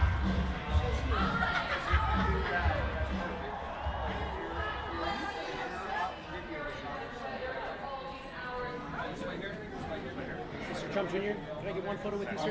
You're not welcome. Oh, absolutely. I'm a huge Ripple fan, XRP investor. Just want to say thank you very much for your service, sir. Thank you very much. You too. Well, there you have it, Ray. Donald Trump Jr., not only aware of XRP, but looking you in the eye while he answers you. I saw a lot of confidence in those eyes, but you were the one looking at him. So what was your reaction to what Donald Trump Jr. had to say behind the scenes? We got to unmute him. There we go. Well, I mean, it was a short-lived conversation, but he gave me that head nod, Abs, when I said not just XRP, but an investor in XRP and Ripple. He looked at me like, this guy knows what he's talking about. You know that buddy elbow you get from your friends when you're on the same page? That's exactly that buddy tap he gave me. That wasn't in frame, but it just solidified my beliefs and just all the decisions that we've been making throughout these past few years. So to those that are tuning in today, we've been hovering above the target, and to be in this room, to see this patriotism, and to interview all these American patriots that are echoing the same sentiment and the optimism for the digital asset ecosystem, specifically XRP, it's just a great time to be alive and a great time to be an XRP investor. So thank you guys for allowing me to be here today. This is a once in a lifetime opportunity, and I'm just very thankful. If you don't mind, give me 1 second. Excuse me, miss. Can I ask? We're doing a live stream, and I would love to get your name and just what you're doing here with this beautiful flag. Table cover? Table. Is that what it is? And your name is? Barb Peterson. Barb Peterson here. She's got a red, white, and blue. I would say a cape, but she's Cape. It's a super cape. It's a super cape. I'm a super patriot. It's a super patriot right here, ladies and gentlemen. And Barb, how has this experience been for you? Oh, fantastic. We are so excited. Thrilled to have number 47 back. Winning. Oh, throwing up the W's, throwing up the W's. Right on. Barb, thank you so much. Thank you. Keep up the good work. Thank you. Oh, man. And you know what? I love that. A lot of people keep ending these conversations the same way, guys. They say, keep doing what you're doing. You're doing the Lord's work. Keep spreading the truth, the uncensored truth, because that's what the legacy media is failing to do. So I just want to say thank you very much, guys. I'm gonna drop off for a hot second so I can email you the many interviews that I've done thus far. Actually, guys, before I let you go, we've got another XRP investor right here. Your name is? Sir Sansalot. Sir Sansalot. And what is it about XRP and Ripple that drew you to? Oh, I've been with XRP really for years. So I kind of got an inside word early on. Did you go to the Ripple Proper Party in New York? Absolutely did. He did. So, Mr. I, see you. What about the XRP Las Vegas conference? I couldn't make it to that. I saw you guys there, but I couldn't make it. Are you going to come to the 2025? I hope so. I hope so. Oh, there we go. Hoping I can make it. Any comments that you'd like to share with the audience? Listen, it's not too late. If you haven't gotten in by now, those of you who know me, I've been telling you, get in. Not too late. Just because it reaches all-time high doesn't mean it's too late to get in. What is it about digital assets that sparks your interest? Well, I like the fact that it's traceable. You know, I'm not a fan of Bitcoin, but I am a fan of XRP and XLM, XDC. I like the fact that we're going to be able to see where the money's going. So that transparency. Transparency, absolutely. Transparency is everything. That's what it's all. Here, we'll see some transparency now during this administration, right? Absolutely. That's speaking the truth from the Lord's mouth to our ears. Hey, appreciate it, Sir Sansalot. Sir Sansalot. Sir Sansalot. Yes, sir. All right, thank you, sir. Guys, you heard it. We are surrounded in the room, not just by patriots, by our XRP family, our digital asset community. So I'm gonna drop off so I can send you guys some exclusive interviews with American patriots. Donald Trump is coming on stage right now. Give me one All right, second. guys. Here he comes. Thank you so much, Ray. And that's why we have Ray boots on the ground, getting some insight live from Capital One Arena. We are going to be joined by Donald Trump, who has just entered Capital One. There's 20,000 people present for the event. There's another 80,000 people rumored to be outside. This is a once-in-a-lifetime event, gentlemen. President Donald J. Trump. Here we go.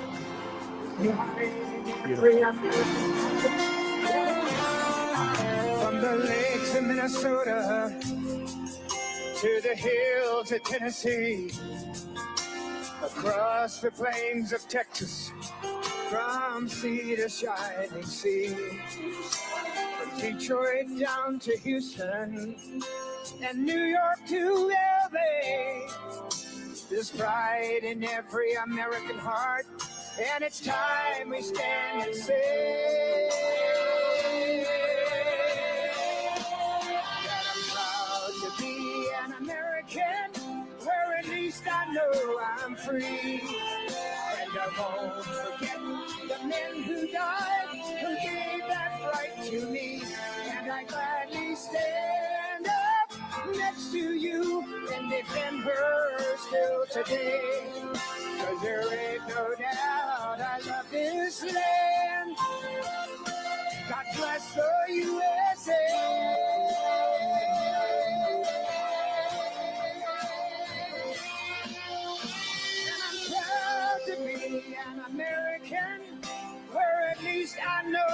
I'm free.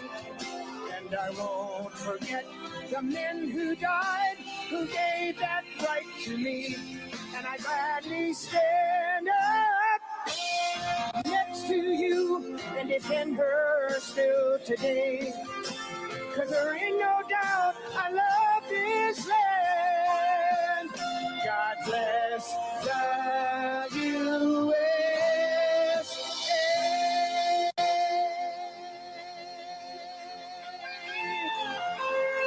Ladies and gentlemen, the 47th President of the United States, Donald J. Trump.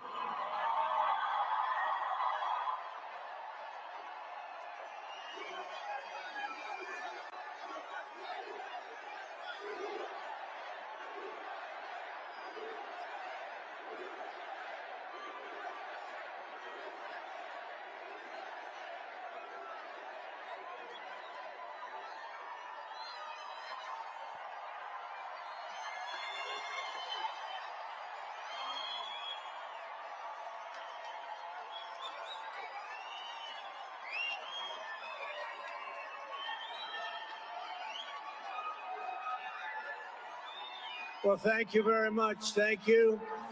Thank you very much. We won. We won.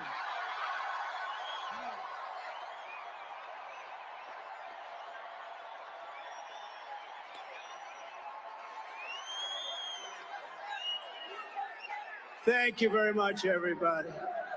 What a good feeling. We like winning, don't we? Yeah? We're going to make our country greater than ever before. Hello, Washington, and hello, America. We're all over America. I'm thrilled to be back with so many friends, supporters, and true American patriots on the eve of taking back our country. That's what we're going to do, take back our country. Tomorrow at noon, the curtain closes on 4 long years of American decline, and we begin a brand new day of American strength and prosperity, dignity and pride. Bringing it all back. Once and for all, we're going to end the reign of a failed and corrupt political establishment in Washington, a failed administration. We're not going to take it anymore. We're going to stop the invasion of our borders. We're going to reclaim our wealth. We're going to unlock the liquid gold that's right under our feet, liquid gold. We're going to bring back law and order to our cities. We're going to restore patriotism to our schools, get radical left, woke ideologies the hell out of our military and out of our government. And we are going to make America great again.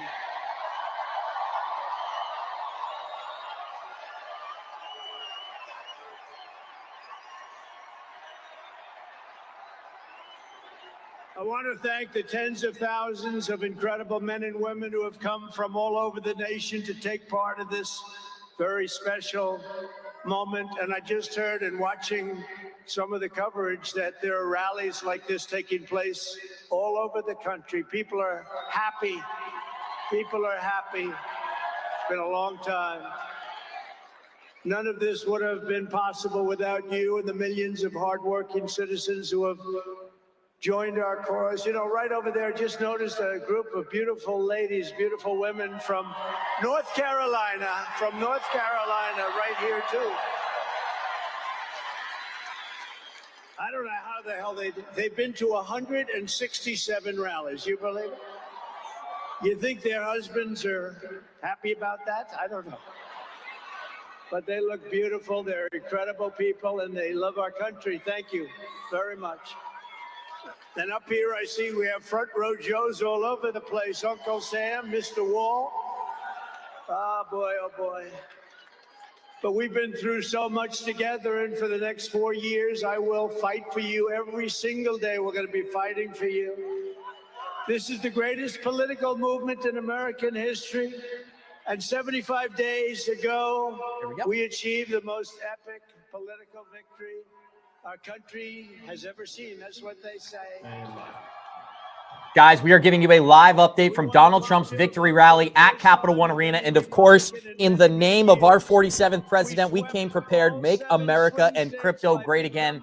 It's all happening so quickly and it's happening before our eyes. But believe it or not, this is not the most exciting stream that you're going to see from us this week, as tomorrow we're going to be doing a 12-hour live inauguration stream with A-list guests from Linda P. Jones to John Deaton to Gary Cardone.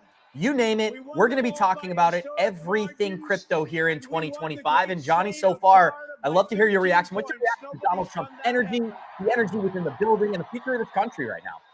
Off the freaking charts, Abs. I'm super excited. He's excited. We're excited. 100,000 people in Washington, D.C. are excited right now. It is a finally time. The whole world, Abs, have been so tired of a leader that was taking us down the wrong path, who had zero energy. You know, that's why, don't forget what he called Sleepy Joe, right? He liked to sleep all the time. Right. So he had just no energy. And it's literally, we're going to see a complete 180 of what we just had. And I got to tell you, Abs, you know, we talk all the time. I'm so excited about the future. I'm so excited about the next 4 years. I think we're going to see transformations in America like we haven't seen in a very long time. And here's why. You might say to me, you know, he did a good job in his first term. You know, he had the economy booming. He lowered taxes. Companies were coming back to America. They were building a base here. You know, 22 or 20%, 26% tax bracket. I can't remember the rate. He had lowered it. 26 to 21. Yeah, so he lowered it down to 21%, right? But he was new. He didn't know what he was doing. He says it himself. You know, it was my first term. I wasn't a politician. I had to hire all these people. I didn't know. Half the people, Abs, that he put in the office. Do you remember how many of them backstabbed him? Turned on his own cabinet members. His vice president. His vice president. And I remember the guy with the mustache. He's a Warhawk guy. You know, I mean, forgot the name of him, but I can see his face. Me too. All these guys, you know what I'm talking about. That guy, you know, and so many other guys that he put in position turned on. And so he now, think about, like anything else, Abs, when you do something for the first time in your lifetime, I think what happens is you learn what to do and what not to do. Now you've got a guy who's motivated, extremely successful businessman, still pisses everybody off the way he talks. I wish he would have changed that, but he hasn't. He's not gonna. He is who he is. But I don't care about the way, I mean, yes, we care about the way a presidential candidate talks, okay? But my point is, when you're given two different presidential candidates and, you know, and you got to choose between one or the other, I'm not going to choose by who speaks better. I'm going to choose by who's got the policies that resonate with me as an individual, with me as a country, and where I want to see the country go. And I think, to wrap this up, it's exciting to know that Trump is now coming back into the office a second time. He learned with his mistakes the first time, Abs. He knows now what not to do and what he's going to do this time. And Abs, if you don't believe me, just look at all his nominations. Right. Look at them all. I mean, look what's happened to the markets in these past 8 weeks. Just since Donald Trump's election alone, Bitcoin broke a new all-time high. Digital assets broke a new all-time high in market cap. XRP quickly approached all-time high. You know what's really interesting? A lot of people will talk about how the most profitable asset in 2024 was Bitcoin. Many of our favorite altcoin projects, which are still hundreds of billions in market cap, are not being covered by mainstream media, and they have had extremely successful months ever since November 5th. So that's what we're talking about and this just morning. wait, my friend. You haven't seen nothing yet. They haven't even started pumping them some bitches up yet. They're going to be going higher. But, you know, the thing that I wanted to wrap this up with was, look at all his picks, his nominations at. They're not your typical person who's been in politics all their life. Pete Segwith, right? They don't like him. They hate the guy. It's like, wait a minute. You hate a guy that actually lived in the trenches, knows what it's like to be a soldier, knows what it takes to be that, and he's unqualified? And by the way, did you hear the senator when they came out and he read what it takes to be, for example, the position that Pete was nominated for? Right. Do you know what the qualifications are, Abs, to take that position? You know what it says? You have to be a citizen. Did you know that? To be the head of the defense, it literally says qualification. Be a citizen. Wait, what's your point? My point is, they were bashing him. This guy's a soldier. He's way more qualified than a citizen. And the only qualification to get that role is to be a citizen. Interesting. Yeah, exactly. He's way beyond what it takes to be a citizen. All right, guys, we're going to go back to Donald Trump live from Capital One Arena. This is Donald Trump live from his victory rally this afternoon. We've got boots on the ground with Ray Fuentes. Here's a live. We'll discuss that afterwards. Here we go. Today I spoke with Tim Cook of Apple. He said they're going to make a massive investment in the United States because of our big election win.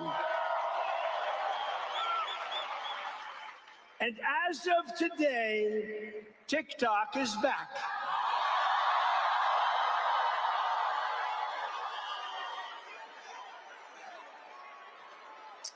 So, you know, I did a little TikTok thing. We have a guy, TikTok Jack. He's a young kid, like 21 years old. And we hired this guy, and I went on TikTok. Can you believe what I'll do to win an election? And we went on TikTok, and Republicans have never won the young vote, the youth vote. They win a lot of votes, but they never won the youth vote. We won the youth vote by 36 points. So I like TikTok. I like it. I like it. I had a slightly good experience, wouldn't you say? Romney lost it by 40 points. Not so long ago, we won it by 36 points. That's a very big spread. But I said we need to save TikTok because we're talking about a tremendous... Who in this audience goes with TikTok? Many? Yeah, very popular. And frankly, we have no choice. We have to save it. A lot of jobs. We don't want to give our business to China. We don't want to give our business to other people. And I said, you know, TikTok without my approval, meaning the president's approval, because Congress gave the president the right to make a deal, do whatever he wants. And they did that a long time ago when they had a different president. They didn't know that I was going to be the president, I guess. So I said, very simply, a joint venture. So if TikTok is worth nothing, zero, without an approval, you know, if you don't approve, they're out of business, they're worth nothing. If you do approve, they're worth like $1 trillion. They're worth some crazy number.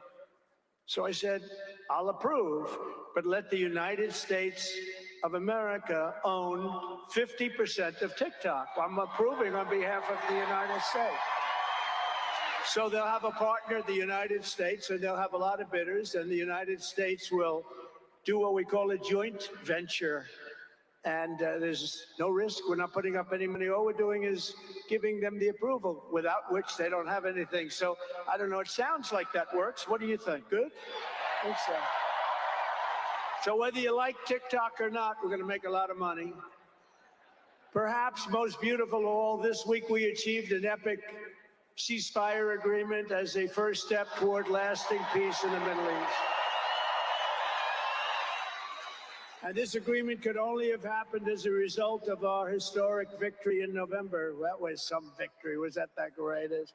I don't even know which was greater, 2016 or this one. I think this one. Look, Honest Abe Lincoln. We have Honest Abe. We have Uncle Sam. You know, Uncle Sam shook my hand about 2 months ago. He's got the strongest grip I've ever. You are a strong man. I said, what the hell was that? But I'm glad to report that the first hostages have just been released.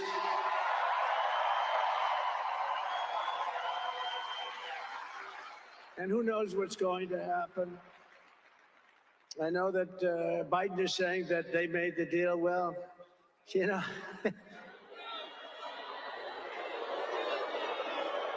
I mean, that deal should have been, first of all, it would have never happened if I were president. Would have never happened. There was not even a thought of it. Iran was broke. They had no money for Hezbollah. They had no money for Hamas. They had no money. They were broke, totally broke, and they would have never done anything. But they did it, you know. I like to think back to the past. I said, if only the election weren't rigged, all the things that would have happened, that would have been so good. But it was. We're not going to let that happen again. I want to thank my friend Steve Witkoff, who I think is here. I know he made a beautiful speech. I heard he made a great speech. But he's an amazing guy. I said, I got to get myself a negotiator. We have to get a good negotiator. A lot of guys are knowledgeable, but they can't negotiate. They don't have the personality or whatever. And Steve does, and Steve's a great negotiator, very successful guy. But he's our new special envoy to the Middle East for helping reach this great breakthrough, and really couldn't have been done without Steve. Where is Steve Witkoff? Is he around here someplace? Because he was so great. There he is. Hello, Steve. Thank you, Steve. Thank you, Steve. What a job. Our incoming administration has achieved all of this in the Middle East in less than 3 months without being president. We've achieved more without being president than they've achieved in 4 years with being president. But just imagine all of the good things that we will accomplish together with 4 more years in the White House, and we're going to do a lot of things. You're going to see something tomorrow. You're going to see executive orders that are going to make you extremely happy. Lots of them. Lots of them. We have to set our country on the proper course. By the time the sun sets tomorrow evening, the invasion of our borders will have come to a halt, and all the illegal border trespassers will in some form or another be on their way back home.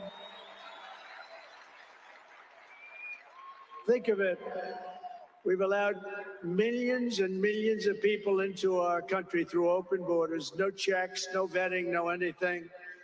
Millions and millions of people. And lots of those people are murderers. 52% of them killed more than one person. Other than that, they're quite fine. They're nice people. These are rough people. Remember, I used to say these people are rough. And they would say, no, no, these are illegal immigrants. They're very safe. I said, they're not safe. Look at what's happened with Venezuela, where they're sending these gangs in and they're taking over apartment complexes in Colorado and then cutting off the fingers of a man who had the nerve and desire to call the police. He said, you want to call the police? Bah, guess what? You have no fingers. These are rough people, and they're getting the hell out of our country. They're out. The border security measures I will outline in my inaugural address tomorrow will be the most aggressive, sweeping effort to restore our borders the world has ever seen. You know, we had the best, safest border in the history of our country. You remember that with the great chart that I put up. I don't even know if they have that chart now. Maybe they do. These guys are good. Maybe they do. Who the hell? I don't know. I didn't tell them I was going to do this. I didn't tell, but we have some very good people, but I didn't say. But we had a chart, and I looked to my right, and then they said, ooh, that hurt. What the hell was that? I still have that throbbing feeling in my ear. Oh, there it is. Look at it. These people are amazing. I didn't tell them I was doing that. That's fantastic. Yeah, it's all over the place. I love that. That is the most beautiful piece of paper I've ever seen in my life. But if you look at that chart and you look at the red arrow on the bottom, that's the single lowest we ever had in history, at least recorded history, of illegals pouring into our country. We had done a great job. And then they took over, and look what happened. It's like an Elon Musk rocket ship going up. That reminds me of Elon, his rocket ships. Look at that. Look at the difference. And it just continued and continued, and we're taking in people that shouldn't be here. They come in from prisons, from jails. They shouldn't be here. Mental institutions. I used to mention, and the press would always excoriate me. I'd say the late, great Hannibal Lecter came into our country today.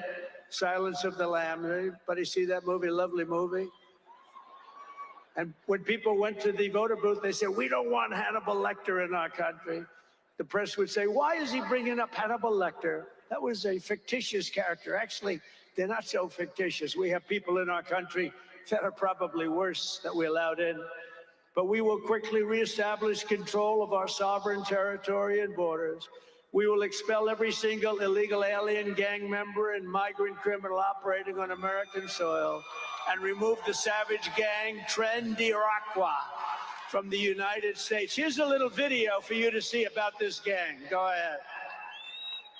Open borders, deadly consequences. Border crisis. Record high crossings are putting a strain on cities across America. It is a full-blown invasion. Armed Venezuelan gang members storming an apartment complex in Aurora, Colorado. When people talk about lack of crime, this is what they're talking about. San Antonio, Texas, just one of the latest cities to have apartment complexes taken over by members of the Venezuelan Hey, everybody, we gang. are back from the Capital One event today. And Donald Trump answered the billion-dollar question, Johnny. Was he going to reference Bitcoin and crypto? The answer was yes, guys. We are going to see this become the 12th sector of the economy. And today was just more validation for our industry as Donald Trump not only shouted out the Bitcoin community, but talked about the possibility of this playing a major role in the American economy. Johnny, what was your reaction here? Well, of course he. I'm not surprised. Think about it. He owns Bitcoin. He owns a meme coin. Now his wife owns a meme coin. I'm sure soon his son's going to own a meme coin. They all got meme coins. Meme coins everywhere. They're coming into this space. And it's really, really exciting because at the end of the day, I mean, there's no surprise that Trump is going to push this industry. And he's not going to push it because it's Bitcoin. He's going to push it because he believes that this industry has a way to go. It's in its infancy. There's a lot of growth to come, and it can bring jobs to America. And that's what he cares about. I truly believe he cares about the people. He wants to bring jobs. He wants to improve the economy. What better way to do that? What do people measure you by, Abs? I know. I was in politics a long time ago. I'm going to tell you what they measure you by. I don't have my wallet. Execution? They measure you by your wallet. I wish I had my wallet. They measure you by your wallet. They measure you by how much money they have to spend when you're in office. If you're in office and they're spending more money than they spent versus the last guy when they were in office, that's what they measure you by. Why? Because that's what people remember. People are too busy in their lives to worry about what's going on, all these different policies in the background, right? They don't keep track of, oh, this law passed, that law passed. No, they look at, is it costing me more to live now than it cost me to live versus the previous guy? And the reason why Biden got slaughtered in this past election by the millions of votes that he did is because it was too costly to live. I mean, sorry, I pulled a Biden up. I just pulled a Biden. That's a Biden moment. And the reason why Biden and Kamala, it's all the same thing, all one team over there. But the reason why Kamala got slaughtered, Joe would have got slaughtered even more, by the way. Joe would have got beat even bigger. There's a reason they pulled him. There's a reason why they pulled him. Imagine if he had been in office. And that's so funny. Let me just expand on that a little bit, because if you remember, they were telling us for a very long time that not only was he sharp, he was sharper than never. Sharper than this pencil. It wasn't until he was standing in front of the American people, unscripted, answering questions, that even the Democrats sat there and said, it's time for a change. You know what happened there that night. You know what happened that night. The minute that debate ended, the phone, you see the bat phone right here? This thing was ringing like, here it is. I'm going to put it on the screen over there. This thing was ringing off the hook. You know who was calling? All the donors saying, hey, cancel my donations. We are not donating to that guy. That's literally what happened. If you listen, if you go out and watch any of the Democrats, like CNN and MSNBC, you'll notice on those channels, they literally said the donors' abs were drying up. And when the money stops coming in, the music stops playing, and that's why Joe got yanked. That he had no chance at all. In fact, you remember we were walking around D.C. Let me ask you one quick question. Yeah, so what's happening right now is I think the market's actually evolving before our eyes. And with Donald Trump launching his own meme coin, here's a real legitimate question for you today, right? We saw this project go from $7 less than 36 hours ago to over $70 in value this morning.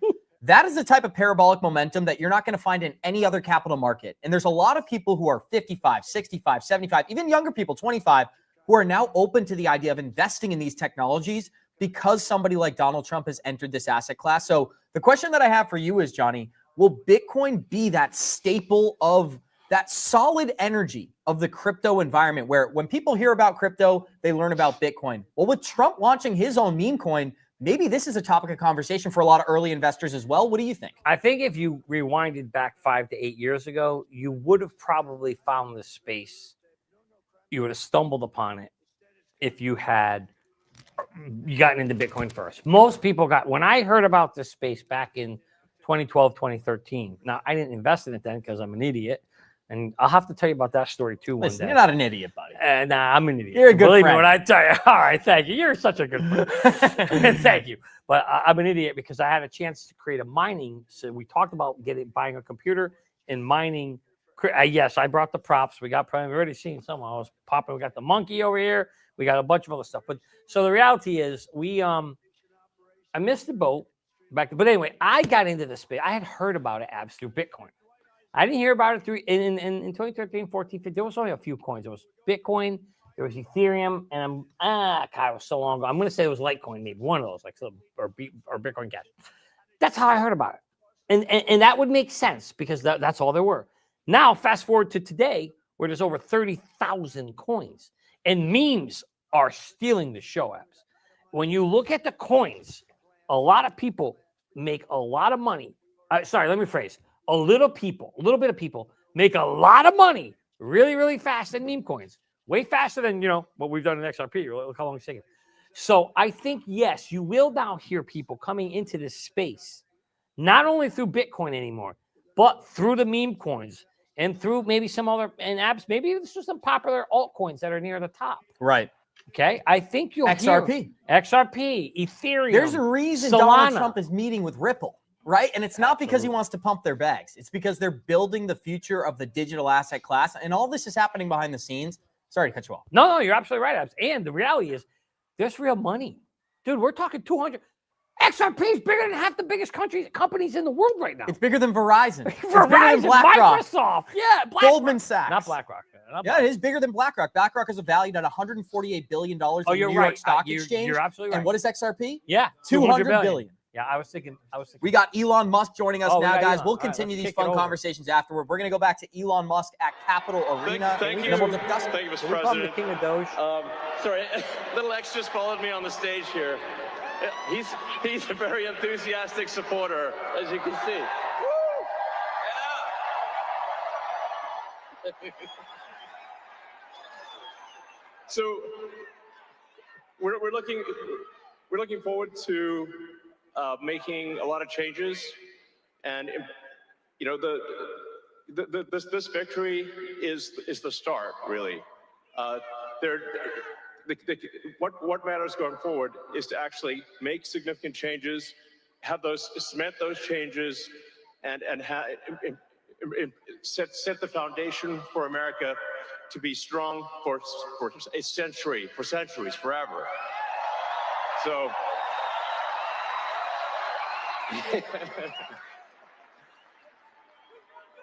And make America great again.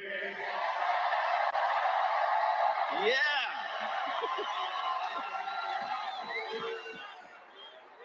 So, yeah. So anyway, we're gonna do great things here.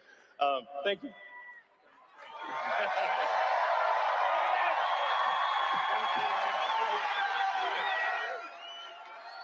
Thank you, Elon.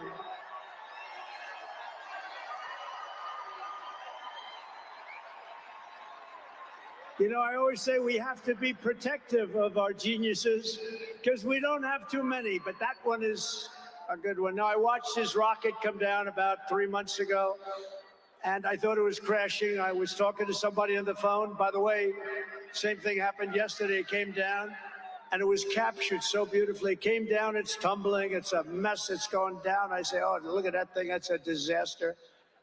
And then it gets like a couple of miles away from Earth, and all of a sudden the engines start going on, the things start, and then I see it coming in and landing in the gantry, and I'm watching it, I'm saying, oh, it's gonna crash, oh, but those engines came out and they blew the fire all over the place. And all of a sudden those two big arms came and hugged it like you would hug your little baby. And that sucker landed, and nobody's been able to do that but him. And he's a great guy, and we have him and Vivek and some great people working on a thing called costs. And he's got the credibility to do it too. And we're going to do things that are really amazing. But he went out to Pennsylvania after that. He landed that rocket nobody had ever seen. By the way, China can't do it. Russia can't do it or come close. It will be 10 years before they can do it.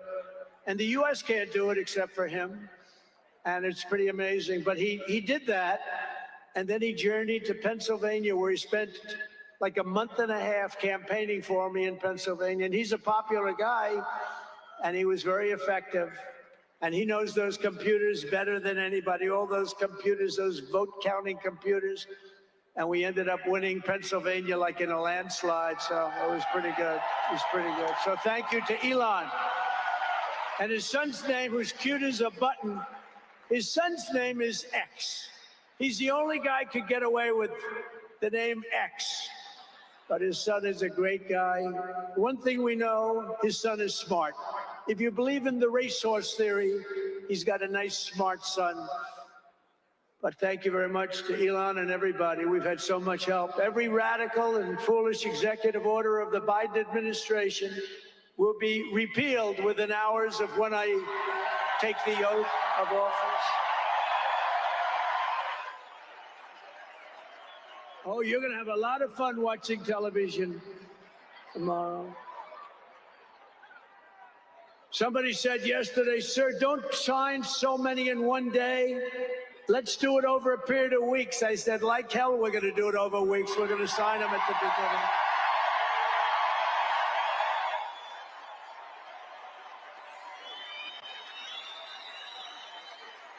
You know that old story. Let's do it later. Then it never gets done. No, we're doing them tomorrow. And we'll have plenty to sign in the future. Don't worry about it. It's not going to stop. But we're going to stop the destructive and divisive diversity, equity, and inclusion mandates all across the government and private sector and return our country to the merit system. You know, the Supreme Court ruled that the United States is allowed to go by the merit system, which is what made us great in the first place. That was a big ruling that a lot of people don't even know about, but it was a big, tremendous ruling. And you're focusing on character, competence, and qualifications in all hiring decisions. Now you're allowed to go by competence and ability and genius. You don't have to hire somebody to send up one of his rocket ships that doesn't know anything about what's happening.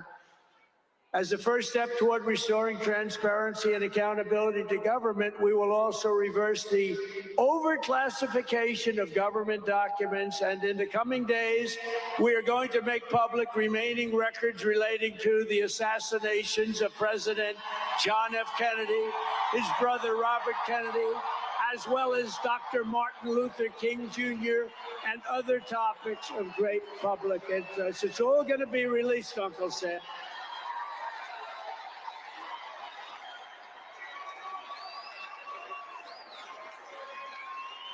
And I will direct our military to begin construction of the great Iron Dome missile defense shield, which will all be made in the USA. And we will get wokeness the hell out of our military immediately and make it like it used to be. Take a look at this.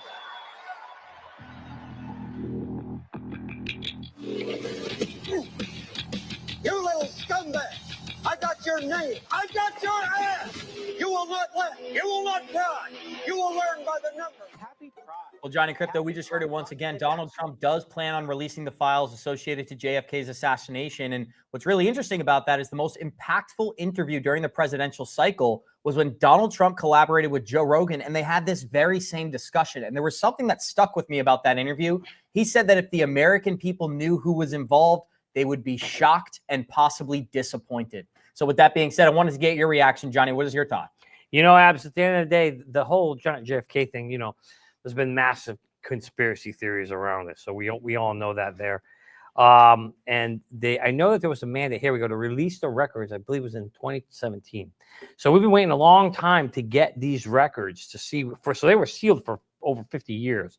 And now that they're finally unsealed, it's about time that I think we're going to get to see what really happened. But it's a dangerous game to play because, you know, if there really is a true conspiracy behind it, if the people who did it are still alive, they're going to have something they're going to want to conceal. If they aren't, well, maybe it's not as critical anymore. And that's why they seal these things for so long.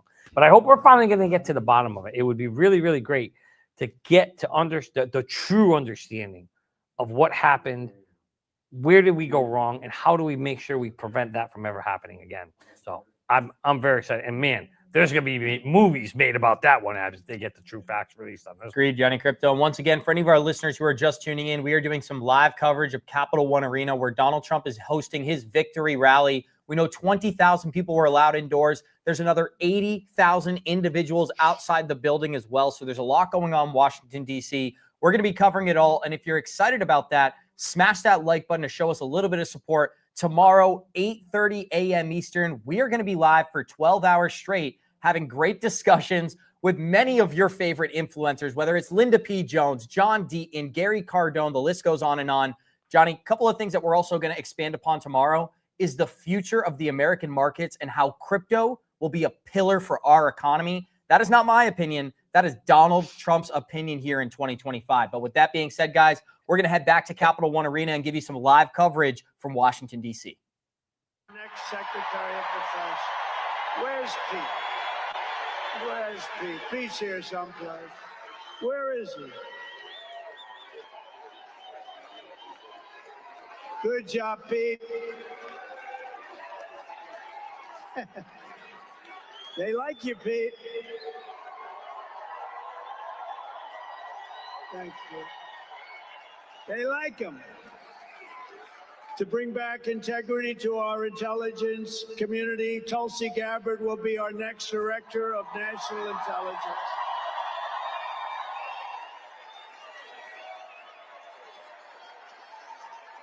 To make America healthy again, we will have Robert F. Kennedy Jr. as Secretary of Health and Human Services.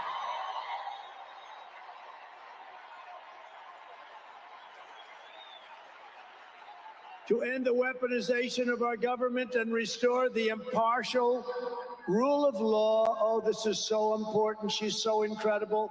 Pam Bondi will be an outstanding Attorney General. She's going to do an incredible job.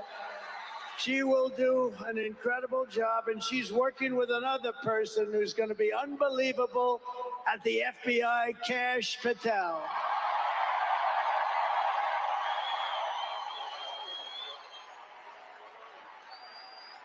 And tomorrow, everybody in this very large arena will be very happy with my decision on the J6 hostages. Very happy. I think you'll be very, very happy. I would say about 99.9% in this beautiful arena. And by the way, I want to thank the owners of this arena. They are great. They're up here someplace in one of those beautiful boxes. And their team is doing very well. And Ovechkin is a great player, right? But I want to thank Ted and all of the owners for allowing this to take place. It was really great. And thank you. It's a hell of an operation. Great place. Fantastic arena. Thank you, Ted. Thank you, everybody. At Homeland Security, we will have a tough leader in Kristi Noem, and we will have an outstanding Secretary of Transportation in Sean Duffy, Congressman Sean Duffy. Great people. And we're going to win so much that Governor Burgum of the Interior, you know Governor Burgum, one of the best governors in the country, is in charge of Department of the Interior. And the hottest man anywhere in the world for energy. When I announced him, people couldn't believe it. You didn't hear of him, but if you're in the energy business, he's considered the absolute best. Mr. Chris Wright of the Energy Department. He's going to head up the Energy Department. He's the hottest guy there is. Anybody in the energy business, they said, I can't believe you got Chris Wright. And a man named Marco Rubio is going to be our great future Secretary of State. And Howard Lutnick, a tremendous success on Wall Street, is going to be our Secretary of Commerce. They have to go through these drills, but they're going to. And I want to thank the Republican senators. They've been doing great. And John Thune has been doing a great job in moving the process along quickly. We're going to have a lot of them hopefully approved very quickly. and a very special woman, Linda McMahon, is going to be our future Secretary of Education, which we're going to be giving back to the states. Let the state run education.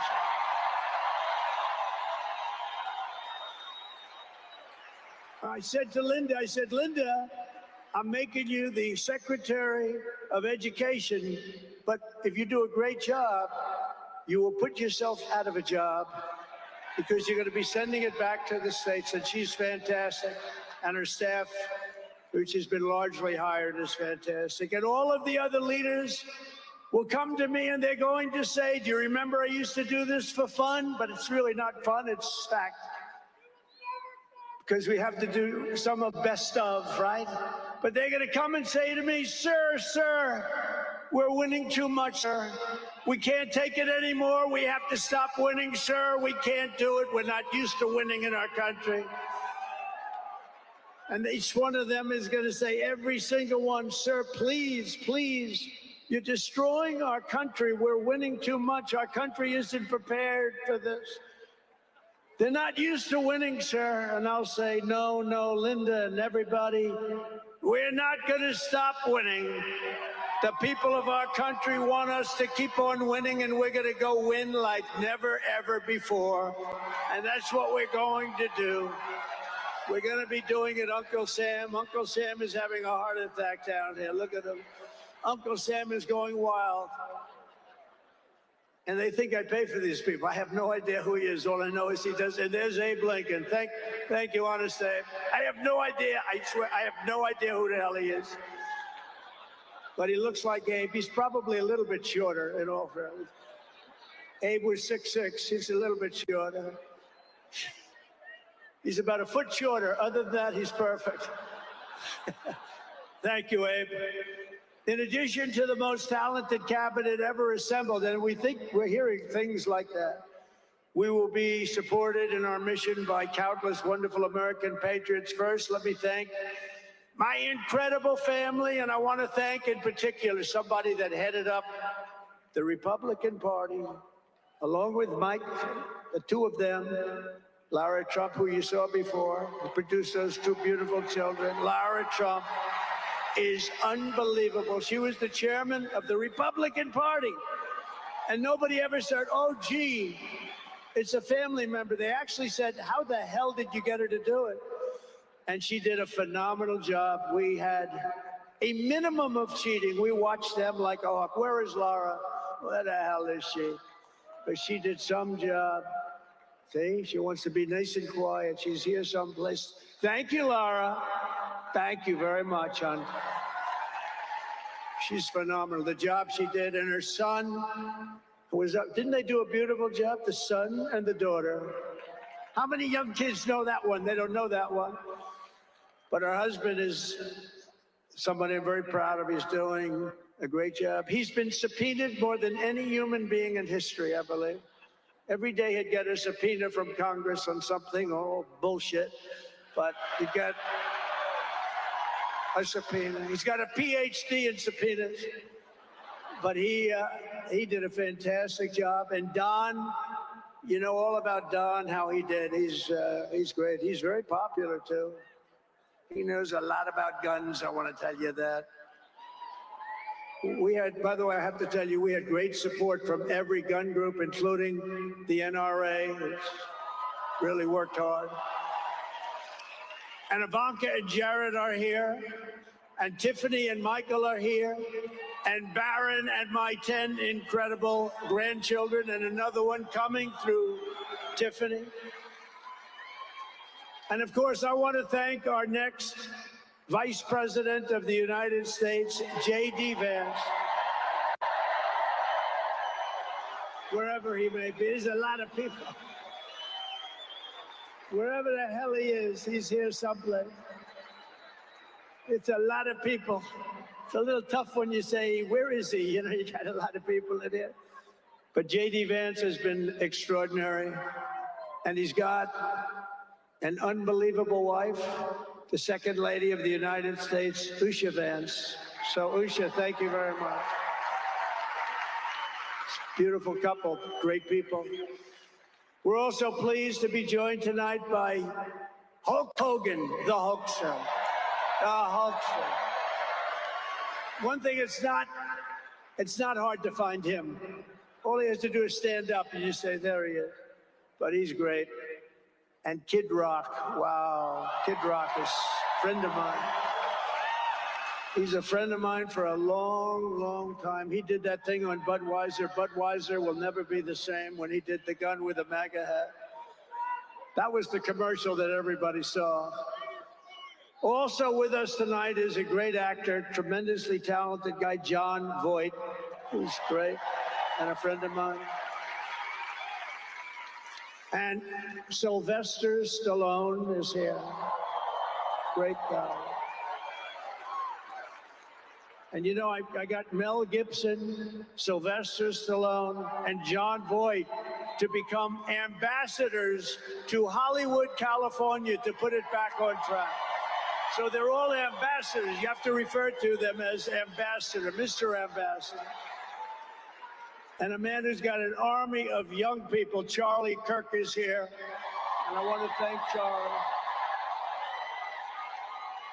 Charlie is fantastic. I mean, this guy, don't believe the stuff when you hear the kids are liberal. They're not liberal. Maybe they used to be, but they're not anymore. You got to see how many people are for us.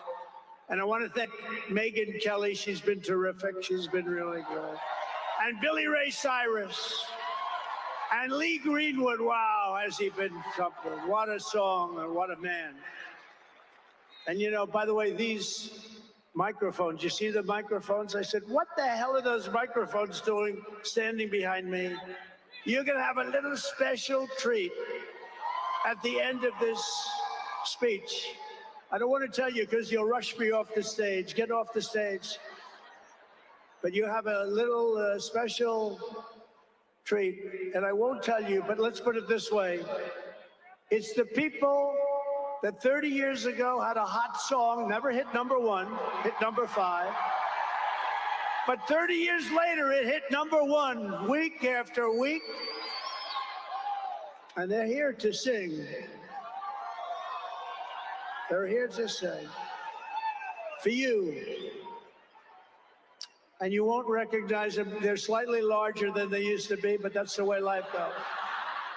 We can all tell you, that's the way life goes. There's nothing we can do about that. Sebastian, stand up, Sebastian. I see Sebastian here. There's a patriot. He's been with me through thick and thin, right, Sebastian? Now he's with the administration. Thank you. Great guy. And again, I want to thank Elon for what he did in Pennsylvania.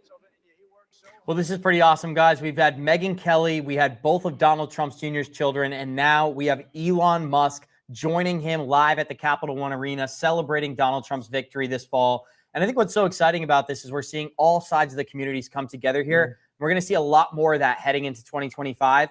Now, for anybody who doesn't know, they only allowed 20,000 people into the event. Over 100,000 Americans showed up outside, and 60,000 people are actually protesting outside the building as well. So we may be breaking that down. Now, tomorrow, we are going to be hosting a 12-hour event for Trump's inauguration stream. We're going to be hosting and we're going to be interviewing several A-list guests for tomorrow, U.S. politicians, American crypto influencers. We're going to be covering it all. Something really interesting I found during Trump's speech here was that he referenced RFK Jr. and how he's going to make America healthy again. So we're not just talking about crypto. We are winning in all facets, and I think we're going to see a lot more of that in 2025. Johnny, we are going to show that behind-the-scenes footage that we were able to get off the street this morning, but any quick comments on Trump's speech? Yeah, you know, I think he said so much there. There's just so much, you know, whenever he comes to the table, he always brings something out there, gets people excited, gets them all pumped up. Right? It's just a great leader, a great charismatic leader, I should say. You know, I did want to go back as you talked about RFK, right, and his uncle JFK, where he talks about releasing the documents. I don't know, Abs, if you knew this, but there have been over 13,000 documents already released since 2022, but they were supposed to all be released. 95% have been released. 5% haven't. Abs. There's about 4,700 documents that have not been released yet. And they were supposed to be released as far back as 2017, and they keep getting delayed. And like, oh, for national security reasons, we can't release them. Oh, really? Well, you know what, Abs? I think that's all about to come to an end. And those 4,700 precious documents that Joe Biden continued to decline the release of them.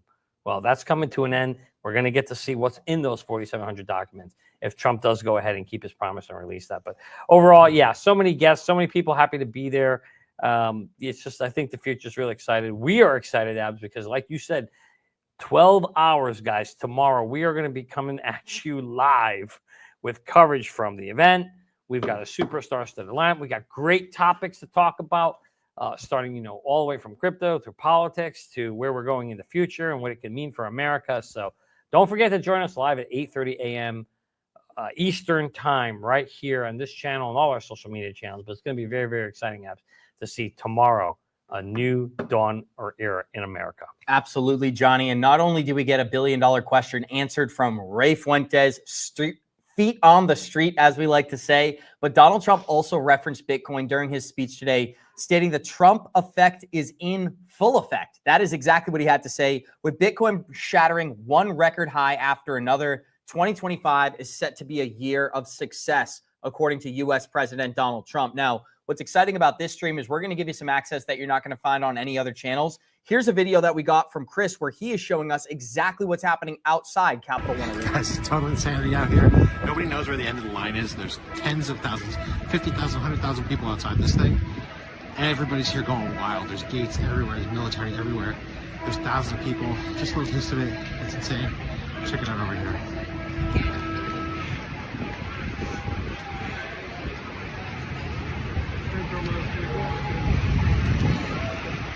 That line you see there on your side, behind the gate, goes on for blocks and blocks. We walked all the way from 3rd and G to 10th and G, and line all the way around the Capitol Arena. It's freezing, but not too bad. And today's supposed to be the worst weather, and people are out here in force for Donald Trump. It's pretty crazy. And I'm bundled up because it's cold, but it's not, it's doable. There's tens of thousands of people out here. It's amazing.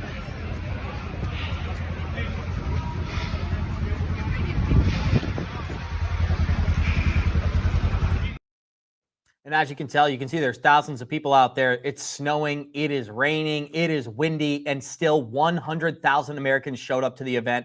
Such an exciting time to not only be an American, but to be an American crypto investor. What was your reaction to Chris being out there live on the scene today, Johnny? Oh, first of all, somebody's got to get Chris a little warmer clothes. He's from the West Coast. He's not used to this. We got to get him that Bostonian jacket. Yeah. We got to get him prepared. Get him the poor guy had a cloth-based hoodie that gets wet and that doesn't work out here on the East Coast. But actually, kudos to my man Chris. He went out there like a trooper.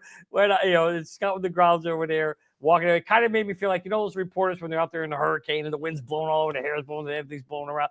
Poor Chris was out there getting us that on the ground footage. And that's what's really, really cool about this show, guys. Is we're kicking it up a notch here, right? I know in the past we're used to, hey, it's just me and you sitting behind a computer, but now, we got feet on the street or a beat on the street or whatever you want to call it. I love Italian on the street.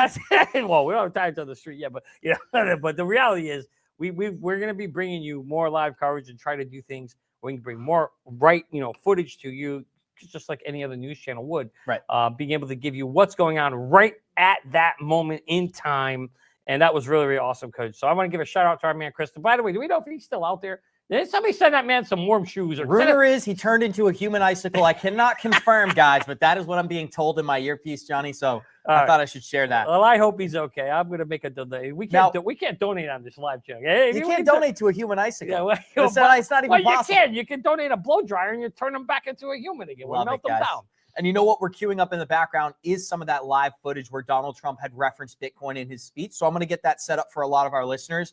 Tomorrow morning, 8:30 a.m. Eastern, we are going to be back live on Fruition Productions. We're going to be on the Good Morning Crypto channel, the Ray Fuentes channel, the Johnny Krypto channel, you name it. We're going to be out there. The Coach JV channel, we will also be live. And we've got a star-studded list of guests from digital asset investor to Linda P. Jones to John Deaton, who ran for senator against Elizabeth Warren. We also have Gary Cardone joining the show. And what's interesting about that connection is Gary had confirmed earlier today that he was able to meet with White House crypto czar David Sachs. So maybe we'll hear some insight into what they were able to discuss. Now, Johnny, if I could ask for just a few seconds of commentary, and then we're going to cue up that brand new clip of Trump talking about Bitcoin. Yeah, I was like you said, star-studded lineup. We got so many things packed for you guys tomorrow. We're really super excited to be able to bring to you, a whole new level, if you will, of interviews and discussions to kind of tell you where we think the world is going, we're really excited about where it's going.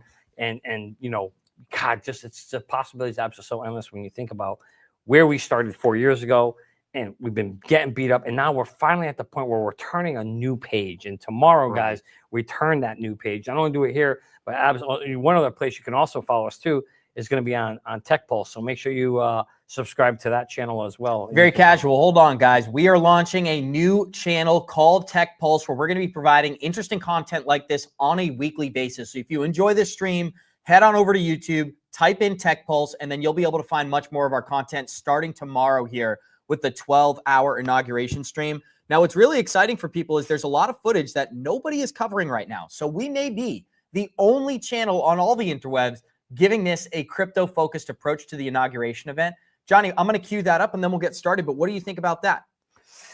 Yeah, I think, you know what, Abs? Go ahead and fire that bad boy up, cue it up, and let's roll that beautiful videotape. I see Trump still talking in the background. That boy will be talking all night long if they let him. Right. And you know what, guys? We're going to show you something that just premiered a couple of minutes ago where Donald Trump was talking about the Trump effect already happening in crypto, with Bitcoin creating a new all-time high post-election. We had another dominant cryptocurrency, XRP, do something very similar, going from about 49 cents in value to over $3.33 in value in only 60 days. You're not going to see these types of gains in any other capital market besides crypto, and that's why we're prioritizing it on this channel. But here's a brand new update, guys, from Donald Trump today, talking about the impact of his election on Bitcoin. You are already seeing results that nobody expected to see. Everyone is calling it I don't want to say this, it's too braggadocious, but we'll say it anyway. The Trump effect. It's you're the effect. Since the election, the stock market has surged and small business optimism has soared a record 41 points to a 39-year high. Bitcoin has shattered one record high after another. You saw it right there. Bitcoin has shattered one record high after another, and it's not just Bitcoin. It's the S&P 500. It's many other of our favorite projects. And we also are going to have a little AI conversation tomorrow because these industries are becoming synonymous with another. Crypto and artificial intelligence, that is where worlds collide. What was your reaction to Donald Trump referencing Bitcoin during his speech and again doubling down on the crypto community? You know, I think at the end of the day, he knows that he knows the world has a head start, especially China. He says it all the time. And we know that, you know, a good chunk of the Bitcoin mining apps happens today in China. And I don't think as a leader of his stature, does he want to see a country in which a technology he believes could be something as a strategic reserve so important that could theoretically eliminate or neutralize a debt be in the hands of a foreign country. Would you like that? Would you want your potential enemy being able to control the purse strings of your bank account? No, absolutely not. And I think that's what he's thinking about is like, look, this is the first time in our lifetime first time ever in our lifetime, we have a potential asset, currency type asset, storage, store value, whatever you want to call it, that is the truly deflationary because it's limited, it's scarce. And any scarce resource is always going to have the potential to go up in value, not down in value. And you cannot make that argument about any other one. And I think he's smart enough to understand that. He's going to wrap his hands around Bitcoin. And I think he's going to ride that horse, baby, because if you think about it, it truly has the potential. And we're going to talk about this more tomorrow. That we have a massive national debt problem, Abs. Would you agree that we are in such a massive hole when you think about it from a national debt? How do you fix that? Well, no president has been able to figure it out for the past 100 years. That's why the debt keeps growing. Debt's not supposed to keep growing unless you have a debt system. And I think Trump sees Bitcoin as a way to potentially get out of it. And that's why he's grabbed that boy by the horse and he's going to run with it. Right. And we're going to queue up another brand new clip, guys. We have feet on the street. I keep meaning to call it boots on the ground with Ray Fuentes. Feet on the street sounds better. Feet on the street does sound better. Depends if you're a foot guy, right, Johnny Krypto? Yeah. Now, here's the reality. When we have Ray Fuentes there, we're going to give you some exclusive footage. And this is some exclusive footage that we just got from the event. Ray Fuentes not only got the chance to interview or have a short conversation with Donald Trump Jr., he also got to shake hands with Eric Trump. And Eric Trump has been one of the most outspoken people when it comes to the adoption of crypto technology. I'd love to give a big shout out to him as well for following us, right? He's actually followed us. Yep. He's liked some of our tweets. He's given reference to some of our statements. And that's what's really exciting about the future of America. American crypto economy is going to be integrating digital assets. And that's what we're going to be getting into next, guys. Now, Johnny, if I could just have you give a couple of quick comments while I queue up this next video and get it loaded. What are some of your thoughts about Donald Trump Jr. and Eric Trump both having conversations with Ray Fuentes today? Well, I'm just going to say, first of all, obviously Eric Trump's got some good taste. I mean, he followed our show. So what can I say? The guy, the boy knows what he's doing. He's a smart man right there. And his brother said, you know what? You followed the show. Well, guess what? I'm going to take you one notch higher, Abs, because I'm going to talk to your show. So there we go. So now we got both the brothers connected to the show. And hopefully someday we'll get them on. No, I'm not going to say hopefully. We're going to get them on You're the show. already seeing. I apologize. That's all right. You can bring him on board. He's way more important than I am. You guys have to say cut to him. But at the end of the day, we're going to get them on the show. And then eventually, hopefully, that will get us to get his father on the show. Let's do it.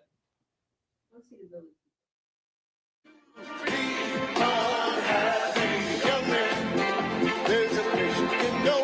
I said, young man, when you're short on your dough, you can stay there. And I'm sure you will find many ways to have a good time. Come on, everybody. It's fun to stay at the YMCA. Fun to stay at the YMCA. They have everything for your men to enjoy. You can hang out with all the boys. Fun to stay at the YMCA. Fun to stay at the YMCA. You can get yourself clean, have a good meal, do whatever you feel. Young man, are you listening to me? I said, young man, what do you want to be? Young man, you can make million dreams, but you got to know this one thing. No man does it all by himself. I said, young man, put your pride on the shelf. Just go there to the YMCA until they can help you do this. All right, everybody. It's fun to stay at the YMCA.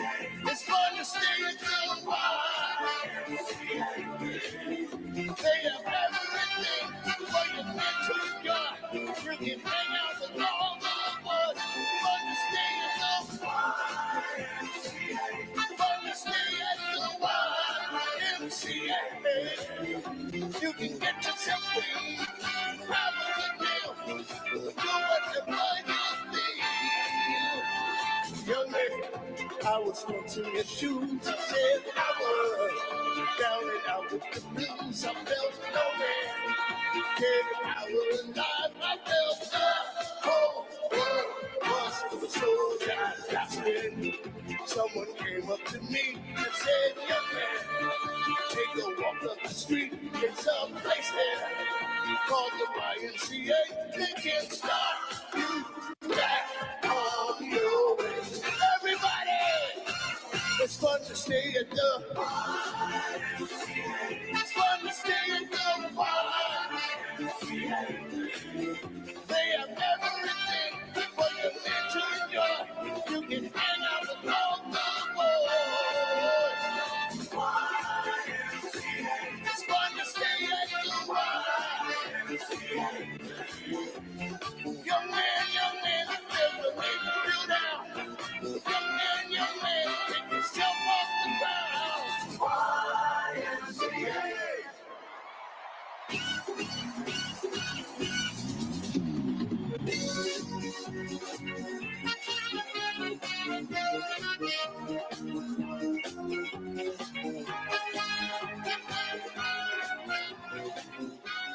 Guys, we are back from the Capital One Arena with the YMCA update. Now, Johnny, I know you enjoyed that most out of any of us, right? So I know that took you back in the memory bank. We do have some interesting clips that have never been before seen from Ray Fuentes at the event. some private interviews that we're going to be premiering. I do want to remind people tomorrow is the full go. We are going to be doing a 12-hour Trump inauguration stream covering everything politics and crypto all in one place. We're going to have an A-list tier of guests from John Deaton, senators, politicians, crypto influencers. We're going to be discussing it all. And of course, you referenced it earlier. The debt crisis is actually a major topic of discussion that we're going to be getting into. So if you're excited to learn about that, tune in tomorrow, 8:30 a.m. Eastern at Fruition Productions. Good Morning Crypto, Ray Fuentes channel. We're also going to be on the 3T Warrior Academy channel as well, and the new channel. And I'll let you introduce that one, Johnny Crypto, before I play this clip from Ray Fuentes here. Any quick remarks, and then we'll get into it. Yeah, guys. So we don't forget to sign up tomorrow. Tech Pulse, where we try to bring you the latest news as we can, once a week, just to kind of keep you up to speed of what's going on during the week and throughout the week. But it's really, really exciting. But yeah, Abs, I am really, really looking forward tomorrow to having discussions with a star-studded lineup, all different folks from hedge fund managers to influencers and all senators and all that space. So really, really, it's going to be a good time. Make sure you set your reminder. We will send out a link either later tonight or tomorrow on our Twitter channels, but 8:30 a.m. tomorrow. Get your alarm set. Yes, it is bright and early. We're going to have to wake up the roosters to get us. That's how early this is going to be tomorrow morning for what we're used to starting out.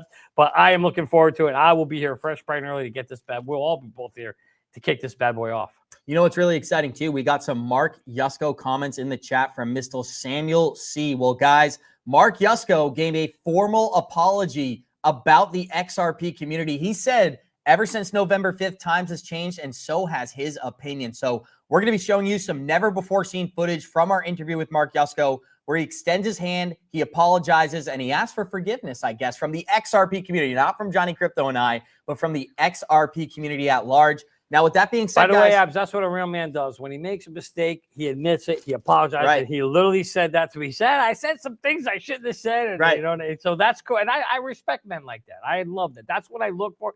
That's what our society has lost. And I think you're going to see Trump bringing that back, where people just own their actions. It's very, very important. And I think that's great, too, because forever, Mark Yusko has just been a Bitcoin, Ethereum, Solana guy, a TradFi guy. He's not going to take maximum risk. And now he's opened his eyes to the possibilities of what the Ripple community has created. And for Mark Yusko to admit that, there are thousands of other people who are having the same revelations behind the scenes. But guys, with that being said, we're going to talk about our behind the scenes topic right here with Ray Fuentes live from the inauguration event. This is from Capital One Arena, Trump's victory rally happening. Gentlemen, we're here at the Capital One Arena, and we've got President-elect Donald Trump behind us. And I have to my right an American patriot, Andrea Hanna, who is not only a patriot, but a digital asset investor. Andrea, what is it about XRP that caught your attention? Or what was it about crypto? How did you get into crypto? My oldest son is into crypto, and he talked me into buying some Bitcoin and XRP. And I've been following it, and I've actually done quite well in Bitcoin, and I've done pretty well in XRP as well. But I just love it, and because I'm continue to learn about it. But I love it. I love it. So far, so good. Awesome. Well, thank you for sharing your time with me, Andrea. I hope you have a great rest of your day. Stay dry, and hopefully the inauguration tomorrow is a success for everyone. Success, guys. And what's really interesting there, Johnny Crypto, is I think you have a similar story about your involvement in digital assets. It's the younger investors that are more excited about this technology. And of course, she said she owns two currencies, right?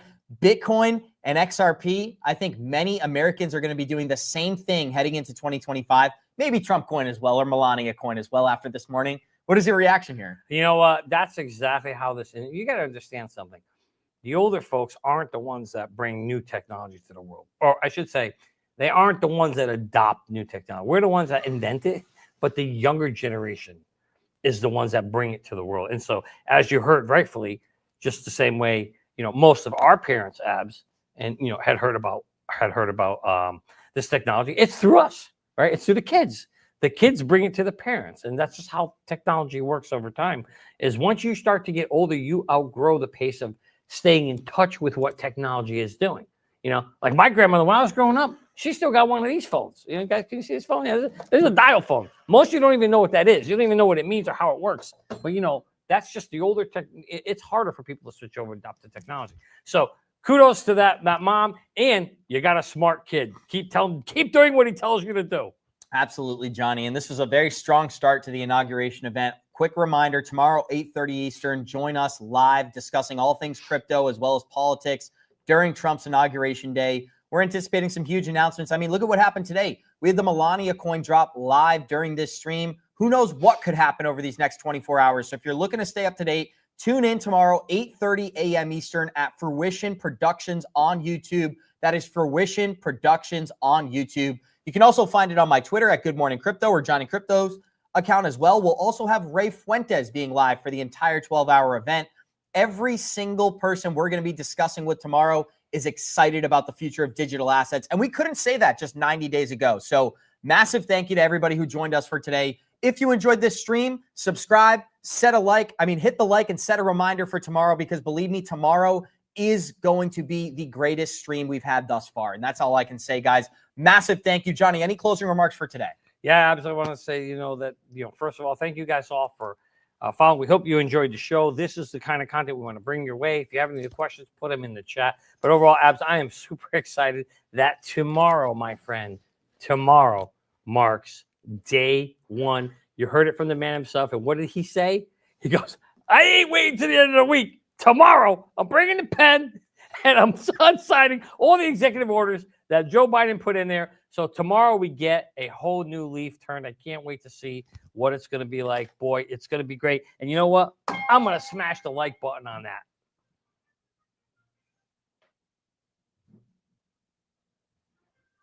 Are we in there right there? Or are we going to talk about